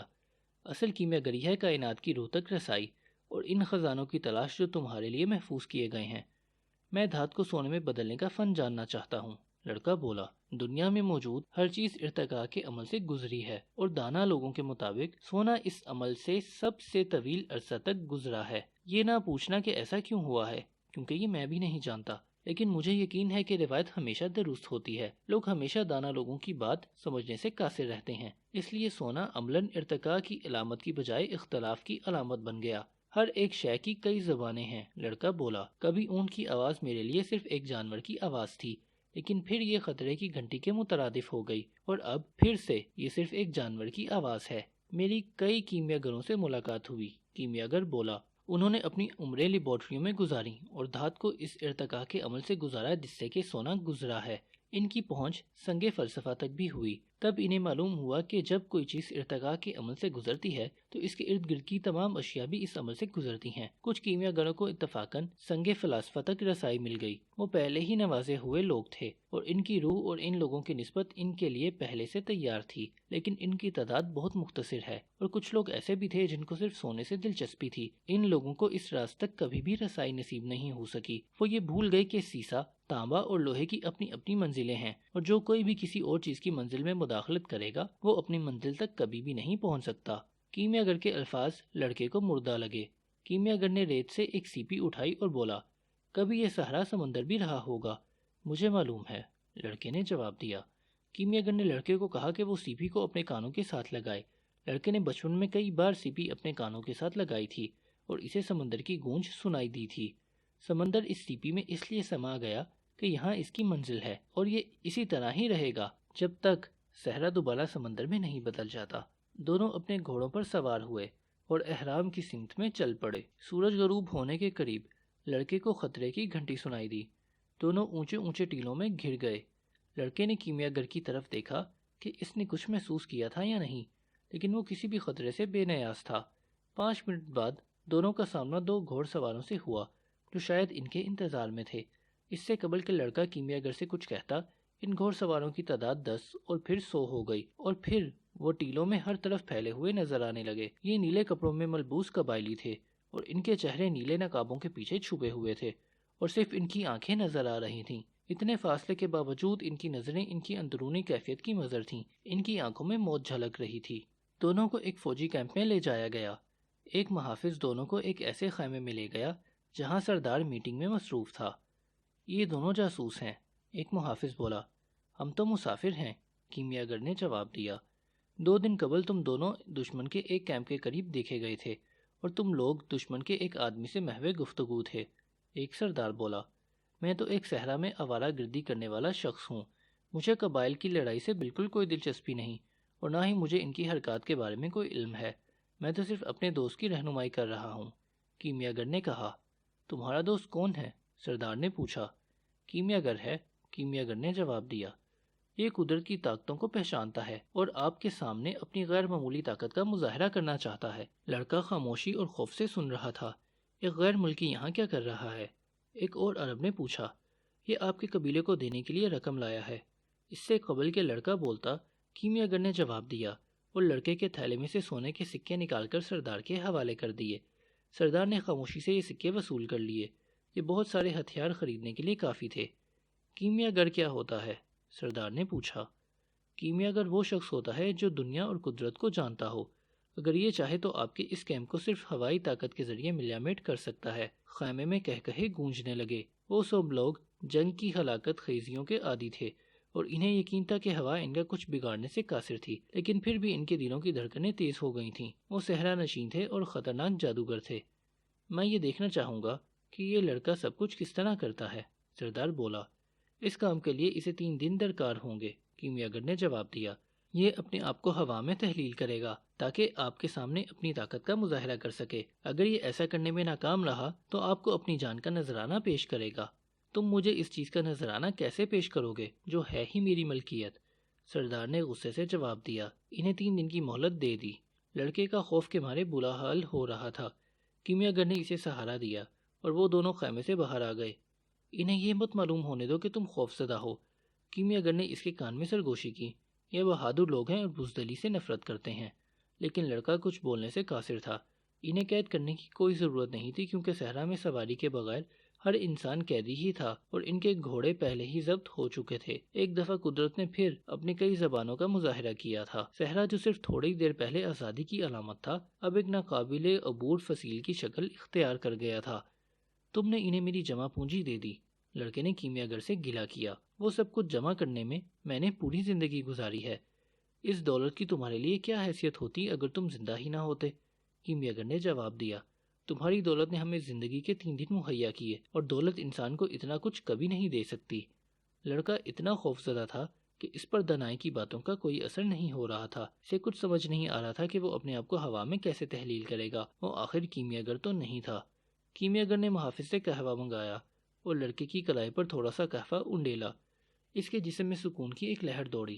کیمیاگر نے زیر لب کچھ پڑھا جو اس کی سمجھ سے بالاتر تھا۔ اپنے آپ پر خوف مت طاری ہونے دو، کیمیاگر نرمی سے بولا۔ اگر تم نے ایسا کیا تو تم اپنے دل سے مخاطب نہیں ہو سکو گے۔ لیکن مجھے نہیں معلوم کہ میں اپنے آپ کو خوا میں کیسے تحلیل کروں گا، لڑکے نے کہا۔ اگر کوئی اپنی منزل کی تلاش کی لگن رکھتا ہے تو اسے ہر اس چیز کا علم ہوتا ہے جس کی اسے ضرورت ہوتی ہے۔ صرف ایک چیز اس خواب کی تعبیر تک پہنچنے میں رکاوٹ ہوتی ہے، اور وہ ہے خوف، ناکامی کا خوف، کیمیاگر نے جواب دیا۔ میں ناکامی سے خوفزدہ نہیں ہوں۔ مجھے معلوم ہی نہیں ہے کہ میں اپنے آپ کو ہوا میں کیسے تحلیل کروں۔ تو پھر تمہیں سیکھنا پڑے گا، کیونکہ اسی پر تمہاری زندگی کا انحصار ہے۔ لیکن اگر میں ایسا نہ کر سکا تو پھر اپنی کی منزل کی تلاش میں تمہیں اپنی جان سے ہاتھ دھونا پڑیں گے۔ لیکن بہرحال تمہاری موت ان لاکھوں لوگوں کی موت سے بہرحال بہتر ہوگی جنہیں یہی معلوم نہیں کہ ان کی منزل کیا ہے۔ پریشان ہونے کی کوئی بات نہیں، کبھی کبھی موت کا خوف انسان کو زندگی سے زیادہ قریب کر دیتا ہے۔ پہلا دن گزر گیا۔ نزدیک ہی قبائل کے درمیان خون ریز جھڑپ ہوئی اور کئی زخمی کیمپیں لائے گئے اور مرنے والوں کی جگہ نئی کمک پہنچا دی گئی، اور زندگی اپنا ڈگر پر دوبارہ سے رواں دواں ہو گئی۔ موت کچھ بھی بدلنے سے قاصر ہے، لڑکے نے سوچا۔ تم کچھ عرصہ اور بھی زندہ رہ سکتے تھے، ایک جنگجو اپنے ساتھی کی لاش سے مخاطب تھا۔ لیکن بہرحال تمہیں ایک دن مرنا تھا، اور آج کے دن مرنا کل مرنے سے مختلف نہیں۔ شام کے قریب کیمیاگر صحرا کی طرف سے اپنے باز کے ساتھ آتا دکھائی دیا۔ وہ شکار کے لیے گیا تھا۔ مجھے ابھی تک نہیں معلوم کہ میں اپنے آپ کو ہوا میں کیسے تحلیل کر سکتا ہوں، لڑکا بولا۔ یاد کرو کہ میں نے تمہیں کیا بتایا تھا کہ دنیا خدا کا دکھائی دینے والا پہلو ہے، اور کیمیاگری روحانی کمال کو مادی وجود کے سامنے منطبق کرنے کا نام ہے۔ کیمیاگر نے جواب دیا۔ آپ یہ کیا کر رہے ہیں؟ اپنے باز کو کھانا کھلا رہا ہوں۔ میں اپنے آپ کو ہوا میں تحلیل کرنے سے قاصر ہوں، اس لیے ہم دونوں مرنے والے ہیں۔ تو پھر اس کو کھانا کھلانے کا کیا مقصد ہے؟ تم شاید موج سے ہمکنار ہو جاؤ، کیمیاگر نے جواب دیا۔ مجھے تو اپنے آپ کو ہوا میں تحلیل کرنا آتا ہے۔ دوسرے دن لڑکا کیمپ کے قریب موجود پہاڑی پر چلا گیا۔ محافظوں نے کوئی اعتراض نہیں کیا۔ انہیں معلوم تھا کہ یہ لڑکا اپنے آپ کو ہوا میں تحلیل کر سکتا ہے، اس لیے وہ اس کے قریب جانے سے گھبرا رہے تھے۔ اس نے تمام دوپہر صحرا کو گھورتے اور اپنے دل کی آواز سننے میں گزار دی۔ اس نے اندازہ لگایا کہ صحرا نے اس کا خوف محسوس کر لیا تھا۔ دونوں کی زبان ایک ہی تھی۔ تیسرے دن سردار نے کیمیاگر کو بلایا۔ چلو دیکھتے ہیں کہ لڑکا اپنے آپ کو ہوا میں کیسے تحلیل کرتا ہے، سردار بولا۔ چلیں، کیمیاگر نے جواب دیا۔ لڑکا ان سب کو ایک پہاڑی پر لے گیا جہاں وہ کل گیا تھا۔ اس نے تمام لوگوں کو بیٹھنے کا اشارہ کیا۔ آپ کو تھوڑی دیر انتظار کرنا ہوگا، لڑکا بولا۔ ہمیں کوئی جلدی نہیں، سردار نے جواب دیا۔ ہم صحرا نشین ہیں۔ لڑکے نے افق کی جانب دیکھا۔ کچھ فاصلے پر پہاڑوں کا سلسلہ تھا، اور ٹیلے اور چٹانیں۔ پودے ایک ایسی سرزمین میں زندہ رہنے کی دگ ودوں میں مصروف تھے جہاں زندگی ناممکن تھی۔ یہ وہی صحرا تھا جس تک پہنچنے اور اس کو سمجھنے کی اس میں کبھی شدید تڑپ تھی، لیکن وہ صحرا کے اس چھوٹے سے ٹکڑے سے آگاہی حاصل کر رہا تھا۔ قافلے سے مختلف قبائل سے اور نخلستان جس میں 50,000 کھجور کے درخت اور 300 کنویں تھے۔ اس حصے میں اس کی ملاقات انگریز سے ہوئی تھی۔ قافلے سے مختلف قبائل سے اور نخلستان جس میں 50,000 کھجور کے درخت اور 300 کنویں تھے۔ آج تمہیں کیا چاہیے؟ صحرا نے اس سے پوچھا۔ کیا تم نے مجھے دیکھنے میں کافی وقت نہیں گزارا؟ تمہارے بیچ میں کہیں ایسا شخص ہے جس سے مجھے محبت ہے، لڑکا بولا۔ اس لیے جب میں تمہاری ریت کو دیکھتا ہوں تو دراصل میں اس کا دیدار کر رہا ہوتا ہوں۔ میں اس کے پاس واپس جانا چاہتا ہوں، اور مجھے تمہاری مدد درکار ہے تاکہ میں اپنے آپ کو ہوا میں تحلیل کر سکوں۔ محبت کیا چیز ہوتی ہے؟ صحرا نے پوچھا۔ محبت تمہاری ریت کے اوپر شاہین کی پرواز ہے، کیونکہ اس کے لیے تم ایک ہرا بھرا میدان ہو جہاں سے وہ اپنے شکار کے ساتھ واپس لوٹتا ہے۔ اسے تمہارے ٹیلوں اور پہاڑیوں کا علم ہے، اور وہ یہ بھی جانتا ہے کہ تم اس کے ساتھ بہت مہربان ہو۔ باز کی چونچ میں تو دراصل میرا ہی وجود ہوتا ہے، صحرا نے جواب دیا۔ صدیوں تک میں نے اس کے لیے شکار کا بندوبست کیا۔ میں اپنے اندر موجود پانی کے آخری قطرے سے اس کے شکار کو پالتا ہوں، اور پھر اس کی رہنمائی اس شکار تک کرتا ہوں۔ اور جب میں اس بات پر فخر محسوس کر سکتا ہوں کہ اس کا شکار میرے وجود پر زندہ ہے تو یک دم آسمان کی بلندیوں میں سے زرکند لگاتا ہے، اور جو میں نے تخلیق کیا تھا لے کر غائب ہو جاتا ہے۔ آخر تم نے شکار کو پالا بھی تو اسی مقصد کے لیے تھا، لڑکے نے اسے تسلی دیتے ہوئے کہا، تاکہ باز اس پر پل سکے، اور باز پھر انسان کی خوراک کا بندوبست کرتا ہے، اور بدلے میں انسان تمہاری پرورش کرتا ہے تاکہ باز دوبارہ پیدا ہو سکے، اور اس کی تمام تر دنیا رواں دواں ہے۔ تمہاری بات میری سمجھ سے بالاتر ہے، صحرا نے جواب دیا۔ آخر تم یہ بات تو سمجھ سکتے ہو کہ تمہارے بیچ میں ایک ایسی عورت موجود ہے جو میری منتظر ہے، اور اس کے لیے مجھے اپنے آپ کو ہوا میں تحلیل کرنا ہے۔ صحرا کچھ دیر کے لیے خاموش رہا، پھر بولا، میں اپنی ریت تو تمہیں دے سکتا ہوں کہ وہ ہوا کی مدد کر کے چلے، لیکن میں اکیلا کچھ نہیں کر سکتا، اس کے لیے تمہیں ہوا سے کہنا ہوگا۔ یکدم ہوا چلنے لگی۔ قبائلی لوگ کچھ فاصلے سے لڑکے کو بغور دیکھ رہے تھے۔ وہ ایک ایسی زبان میں گفتگو کر رہے تھے جو لڑکے کی سمجھ سے بالاتر تھی۔ ہوا لڑکے کے پاس آئی اور اس کے چہرے کو چھوا۔ وہ اس کی صحرا کے ساتھ ہونے والی گفتگو سے واقف تھی، کیونکہ ہوا سب کچھ جانتی ہے۔ اس کی کوئی جائے ولادت نہیں ہے اور نہ ہی اسے موت کا کوئی ڈر ہوتا ہے۔ وہ بلا خوف و خطر پوری دنیا میں گھومتی ہے۔ میری مدد کرو، لڑکے نے ہوا سے التجا کی۔ جس طرح ایک دن تم نے میرے محبوب کی آواز مجھ تک پہنچانے میں میری مدد کی تھی۔ تمہیں صحرا اور ہوا کی زبان کس نے سکھائی؟ میرے دل نے، لڑکے نے جواب دیا۔ تم ہوا نہیں بن سکتے، ہوا نے جواب دیا۔ ہم دو بالکل مختلف وجود ہیں، یہ حقیقت نہیں، لڑکے نے جواب دیا۔ میں نے ایک دن کیمیا گر کے ساتھ تمہاری گفتگو سنی تھی، ہوا بولی۔ وہ کہہ رہا تھا کہ ہر ایک چیز کی اپنی منزل ہے، لیکن آدمی کی منزل ہوا میں تحلیل ہونا نہیں ہے۔ مجھے یہ ہنر صرف چند لمحوں کے لیے سکھا دو، لڑکے نے التجا کی، تاکہ مجھے انسانوں اور ہوا کی لامحدود صلاحیتوں کا اندازہ ہو سکے۔ دنیا کے سفر کے دوران میں نے لوگوں کو محبت کا ذکر کرتے سنا ہے اور انہیں سورج کی طرف گھورتے ہوئے دیکھا ہے۔ ہوا نے اپنی ناکامی پر تلخی سے کہا، شاید بہتر ہوگا کہ تم سورج سے مدد مانگو۔ ٹھیک ہے، تو پھر میری مدد کرو، لڑکا بولا۔ تم فضا کو ریت کے طوفان سے اس طرح بھر دو کہ سورج اس میں ڈوب جائے، تاکہ میں آسمان کی طرف دیکھ سکوں اور سورج سے بات کر سکوں، اپنی بینائی گوائے بغیر۔ ہوا نے اپنے تمام تر طاقت کے ساتھ چلنا شروع کر دیا۔ تمام فضا ریت سے بھر گئی اور سورج ایک سنہری تھال کی مانند بن گیا۔ کیمپ میں کچھ نظر نہیں آ رہا تھا۔ صحرا کے لوگ ہوا کی شدت سے واقف تھے۔ وہ لوگ اسے باد سموم کے نام سے جانتے تھے۔ اس کی شدت سمندر کے طوفان سے بھی زیادہ تھی۔ جانور تکلیف سے بلبلا رہے تھے اور خیمے اور ہتھیار ریت سے بھر چکے تھے۔ بہتر ہوگا کہ ہم یہ سب ختم کر دیں، بلندی پر کھڑے ایک کمانڈر نے سردار سے کہا۔ انہیں لڑکا بمشکل نظر آ رہا تھا۔ ان کے نیلے ڈھاٹوں سے نظر آنے والی آنکھوں میں خوف تھا۔ ہاں، اسے روکیں، ایک اور کمانڈر بولا۔ میں خدا کی عظمت کا مظاہرہ کرنا چاہتا ہوں، سردار نے کہا۔ میں دیکھنا چاہتا ہوں کہ ایک انسان کس طرح اپنے آپ ہوا میں تحلیل ہو سکتا ہے۔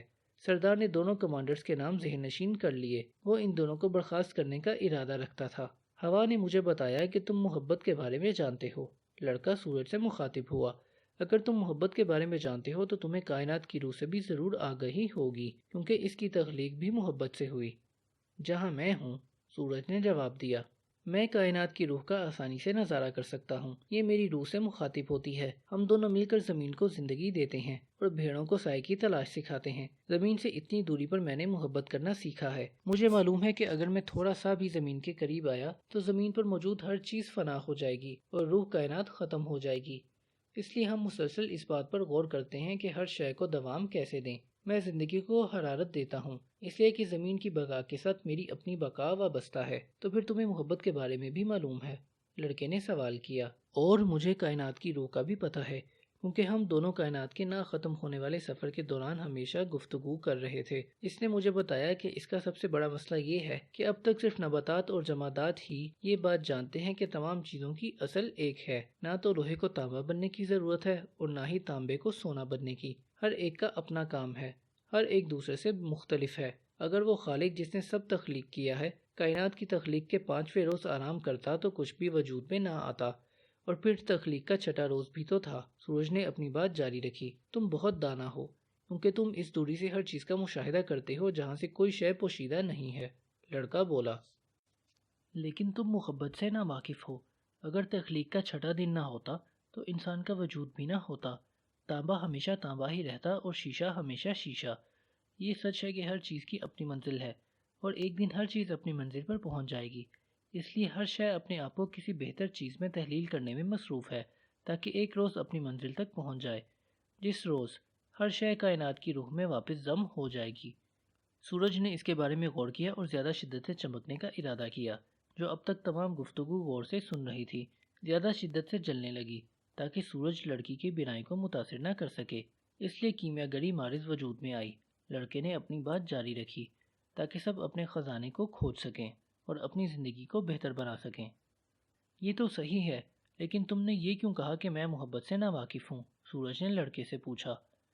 کیونکہ محبت کا یہ تقاضا نہیں ہے کہ صحرا کی طرح ساکن رہیں، اور نہ ہی یہ محبت ہے کہ ہوا کی طرح آوارہ گردی کی جائے، اور نہ یہ کہ اوپر سے صرف دنیا کا نظارہ کرتے رہیں۔ تمہاری طرح محبت تو وہ طاقت ہے جو مسلسل ارتقاء کے عمل سے گزر رہی ہے۔ تو پھر تم مجھ سے کیا چاہتے ہو؟ سورج نے کہا۔ مجھے تمہاری مدد کی ضرورت ہے تاکہ میں ہوا میں تحلیل ہو سکوں، لڑکے نے جواب دیا۔ کائنات میں مجھے سب سے دانا سمجھا جاتا ہے، لیکن میں بھی اس پر قدرت نہیں رکھتا کہ تمہیں ہوا میں تحلیل کر سکوں، سورج نے جواب دیا۔ تو پھر میری مدد کون کر سکتا ہے؟ لڑکے نے پوچھا۔ تم اس قلم سے سوال کرو جس نے یہ سب تحریر کیا، سورج نے جواب دیا۔ ہوا خوشی سے اور بھی تیز چلنے لگی، خیمے کے کھونٹے اکھڑنے لگے اور جانوروں کی رسیاں ٹوٹنے لگیں۔ لوگ ایک دوسرے کا سہارا لینے لگے تاکہ ہوا میں اڑنے سے محفوظ رہیں۔ لڑکا قلم کی طرف متوجہ ہوا۔ اس نے محسوس کیا جیسے تمام کائنات خاموش ہو گئی۔ تب اس نے قلم کو مخاطب کرنے کا ارادہ ترک کر دیا۔ اسے معلوم تھا کہ نشانیاں پوری زمین اور پوری کائنات پر پھیلی ہوئی ہیں، اور بظاہر ان کے وجود کی کوئی منطق سمجھ میں نہیں آتی۔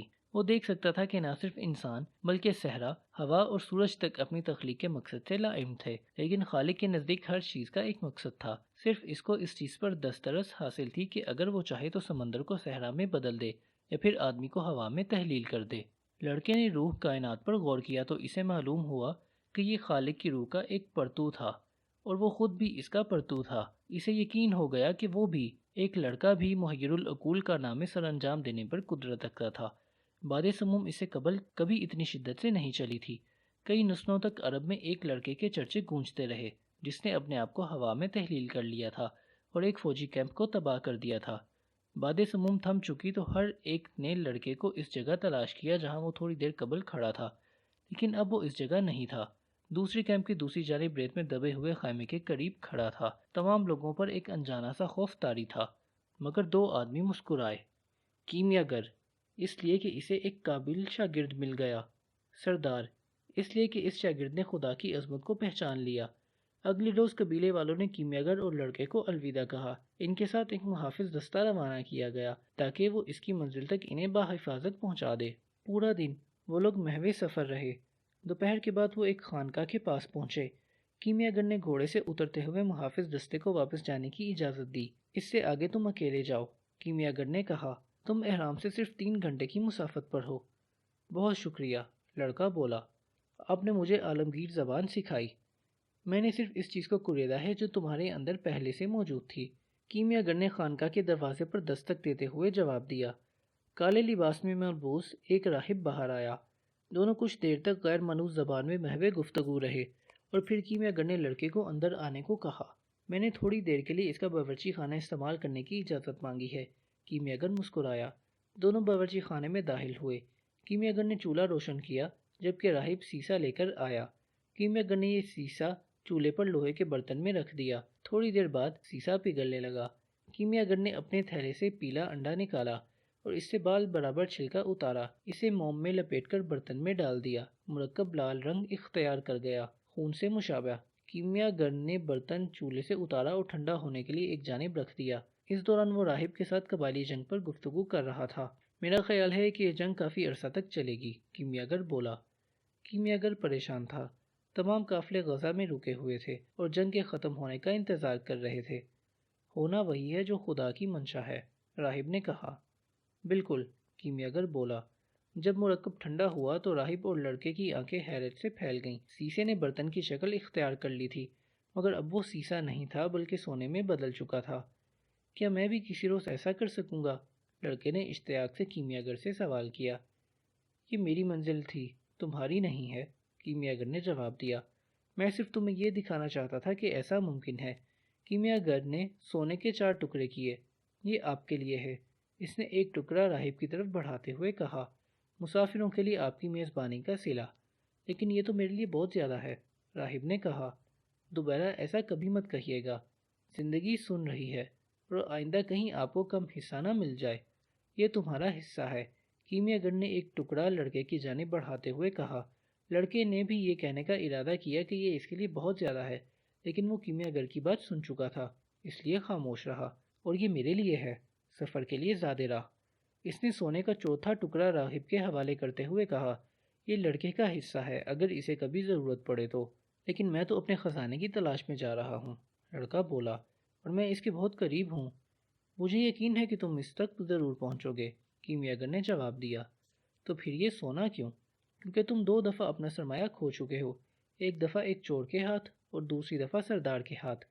میں ایک ضعیف العقیدہ عرب ہوں اور مجھے اپنی روایات پر اعتماد ہے۔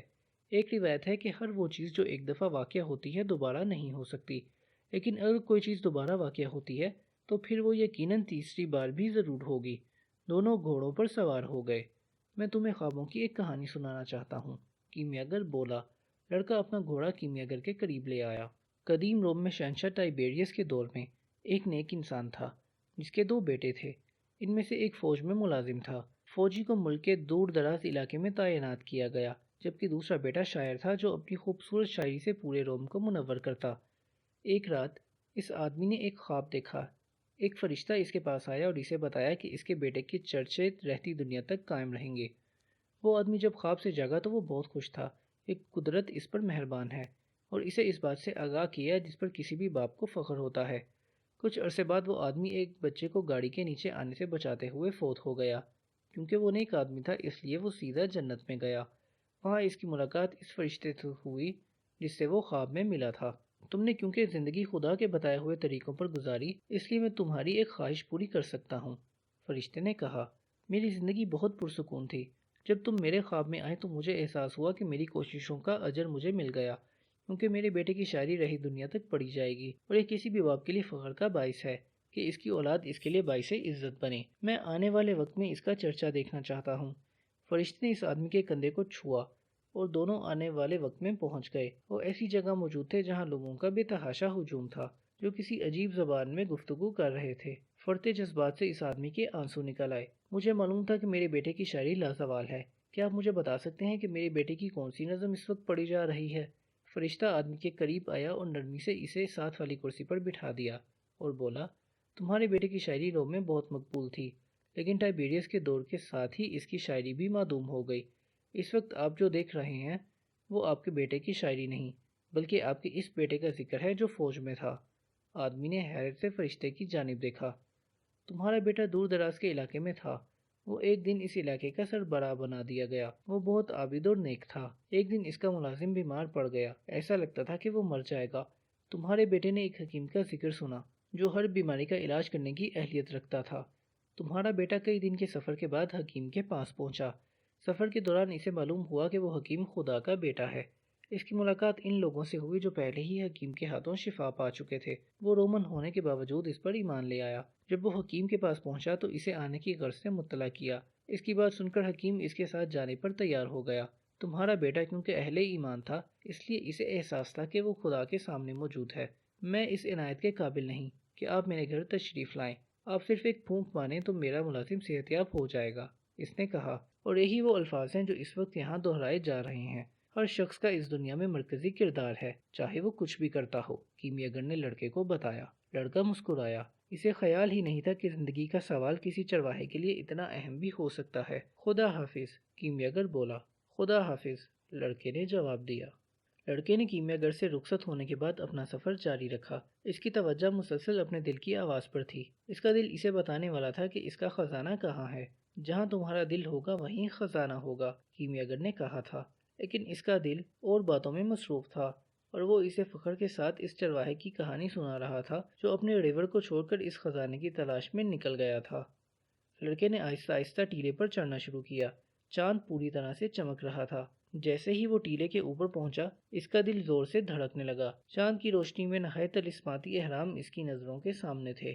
لڑکا اپنے قدموں پر گر گیا اور بے اختیار رونے لگا۔ اس نے خدا کا شکر ادا کیا جس نے اسے اپنے خواب پر نہ صرف یقین عطا کیا بلکہ اس خواب کی تعبیر حاصل کرنے میں اس کی رہنمائی بھی کی۔ پھر اس کی ملاقات ایک بادشاہ سے ہوئی، پھر وہ تاجر سے ملا، انگریز سے اور کیمیاگر سے، سب سے بڑھ کر فاطمہ سے، جس نے اسے بتایا کہ محبت کبھی انسان کو اپنی منزل کی تلاش سے نہیں روکتی۔ اس کو احساس تھا کہ اپنی منزل کی تلاش کے دوران اس نے وہ سب کچھ سیکھا جس کو سیکھنے کی اس کو تمنا تھی، اور ہر اس تجربے سے گزرا جس کا کہ وہ خواب دیکھ سکتا تھا، اور اب وہ اپنے خزانے کے قریب تھا۔ اسے خیال آیا کہ کوئی بھی کام اس وقت تک مکمل نہیں ہوتا جب تک اس کے مقاصد حاصل نہ ہو جائیں۔ اس نے اس جگہ پر ریت کھودنا شروع کر دی جہاں اس کے آنسو گرے تھے۔ ریت کھودتے ہوئے اسے خیال آیا کہ کرسٹل فروش نے کہا تھا کہ احرام صرف پتھروں کا ایسا ڈھیر ہے جسے کوئی بھی اپنے صحن میں بنا سکتا ہے۔ میں تو اس طرح کے احرام اپنے صحن میں نہیں بنا سکتا تھا، چاہے میں پوری زندگی پتھر جمع کرتا رہتا، اس نے اپنے آپ سے کہا۔ تمام رات وہ کھدائی کرتا رہا لیکن اسے کچھ نہ ملا۔ اس نے کھدائی جاری رکھی۔ اس کے ہاتھ تھک چکے تھے اور اس کی انگلیاں چھل گئیں، لیکن اس کی توجہ اس کے دل کی آواز پر تھی جو اس سے کہہ رہی تھی کہ وہ اس جگہ پر کھدائی جاری رکھے جہاں اس کے آنسو گرے تھے۔ جیسے ہی اس نے گڑھے سے پتھر نکالنا شروع کیے، اسے قدموں کی آہٹ سنائی دی۔ پھر اس نے کئی ہیولے دیکھے۔ ان کی پیٹھ چاند کی طرف ہونے کی وجہ سے وہ ان کے چہرے اور آنکھیں دیکھنے سے قاصر تھا۔ تم یہاں کیا کر رہے ہو؟ ایک ہیولا بولا۔ خوف کے مارے اس کے منہ سے کوئی جواب نہ نکلا۔ اس نے وہ تلاش کر لی تھی جہاں اس کا خزانہ دفن تھا، اور اب اسے خوف تھا کہ کہیں کچھ ہو نہ جائے۔ ہم لڑائی کے علاقے سے ہجرت کر کے آئے ہیں اور ہمیں رقم کی ضرورت ہے، دوسرا ہیولا بولا۔ تم یہاں کیا چھپا رہے ہو؟ میں کچھ نہیں چھپا رہا، لڑکے نے جواب دیا۔ ایک ہیولے نے اسے کالر سے پکڑ کر کندھے سے نکالا اور اس کی تلاشی لینے لگا۔ دوسرا ہیولا اس کے بیگ کی تلاشی لے رہا تھا۔ اس کے ہاتھ میں سونے کا ٹکڑا آ گیا۔ یہ ہے وہ سونا، وہ بولا۔ چاند آدمی کے چہرے کو منور کر رہا تھا جس نے لڑکے کو پکڑا تھا۔ اس کی آنکھوں میں موت تھی۔ شاید اس نے اور بھی سونا ریت میں دفن کر رکھا ہے۔ اس نے لڑکے کو زمین کھودنے کا حکم دیا مگر انہیں کچھ نہ ملا۔ جیسے ہی سورج طلوع ہوا، ایک آدمی نے لڑکے پر تشدد کیا۔ اس کے زخموں سے خون نکل رہا تھا اور کپڑے پھٹ چکے تھے۔ اس دولت کا کیا فائدہ جو تمہیں موت سے نہ بچا سکے؟ اس کے کانوں میں کیمیاگر کے الفاظ گونجے۔ آخر کار اس نے آدمی کو بتایا کہ وہ خزانے کی تلاش میں کھدائی کر رہا تھا۔ اگرچہ اس کے ہونٹ پھٹ چکے تھے لیکن اس نے تمام کہانی حملہ آوروں کو سنائی کہ وہ کس طرح احرام تک پہنچا تھا۔ ایک عرب جو ان کا سردار دکھائی دیتا تھا، اس آدمی کو حکم دیا جس نے لڑکے کو پکڑ رکھا تھا کہ اسے چھوڑ دے۔ لڑکا بے ہوشی کے عالم میں ریت پر گر گیا۔ ہم جا رہے ہیں، تم نہیں مر سکتے، تم زندہ رہو گے، تاکہ یہ جان سکو کہ آدمی کو اتنا احمق نہیں ہونا چاہیے کہ خواب کی تعبیر میں پاگلوں کی طرح مارا مارا پھرے۔ 2 سال قبل بالکل اسی جگہ میں نے کئی دفعہ خواب دیکھا۔ مجھے نظر آیا کہ مجھے اسپین کی طرف سفر کرنا چاہیے جہاں ایک متروک چرچ میں ایک چرواہا اور اس کا ڈرائیور قیام پذیر ہیں۔ اس چرچ میں انجیر کا ایک بہت بڑا درخت ہے۔ مجھے کسی کی آواز سنائی دی کہ اگر میں اس انجیر کی درخت کی جڑوں میں کھدائی کروں تو مجھے خزانہ ملے گا، لیکن میں اتنا احمق نہیں ہوں کہ صحرا کو صرف اس لیے پار کروں کہ مجھے ایک خواب نظر آیا تھا۔ اس کے ساتھ ہی حملہ آور غائب ہو گئے۔ لڑکا لڑکھڑاتے ہوئے قدموں سے اٹھ کر کھڑا ہوا اور ایک بار پھر احرام پر نظر دوڑائی۔ ایسے لگتا تھا جیسے وہ اس پر ہنس رہے ہوں۔ وہ بھی جواباً ہنسنے لگا۔ اس کا دل خوشی سے اچھل رہا تھا کیونکہ اب اسے معلوم ہو گیا تھا کہ اس کا خزانہ کہاں ہے۔ لڑکا شام پڑنے سے قبل ہی متروک چرچ کے پاس پہنچ گیا۔ انجیر کا درخت ابھی تک اپنی جگہ پر قائم تھا اور چرچ کی ٹوٹی ہوئی چھت سے ستارے نظر آ رہے تھے۔ اسے وہ وقت یاد آ گیا جب وہ اس چرچ میں اپنی بھیڑوں کے ساتھ آیا تھا۔ اس کی وہ رات بہت پرسکون تھی سوائے اس خواب کے۔ اب دوبارہ وہ اسی جگہ پر موجود تھا مگر اب اس کی بھیڑوں کی بجائے بیلچے کے ساتھ۔ وہ کافی دیر تک بیٹھا آسمان کو دیکھتا رہا۔ پھر اس نے اپنے تھیلے سے پانی کی بوتل نکالی اور چھوٹے گھونٹ بھرے۔ اس نے رات کو یاد کیا جب وہ صحرا میں کیمیاگر کے ساتھ بیٹھا ہوا تھا۔ پھر اسے وہ تمام راستے یاد ہے جن سے وہ گزرا تھا، وہ عجیب طریقہ جس کے ذریعے خدا نے اسے خزانے تک پہنچایا تھا۔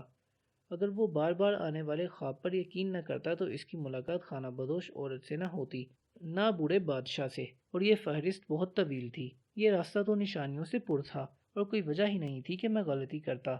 سوچتے سوچتے اسے نیند آ گئی۔ جب وہ جاگا تو سورج کافی نکل چکا تھا۔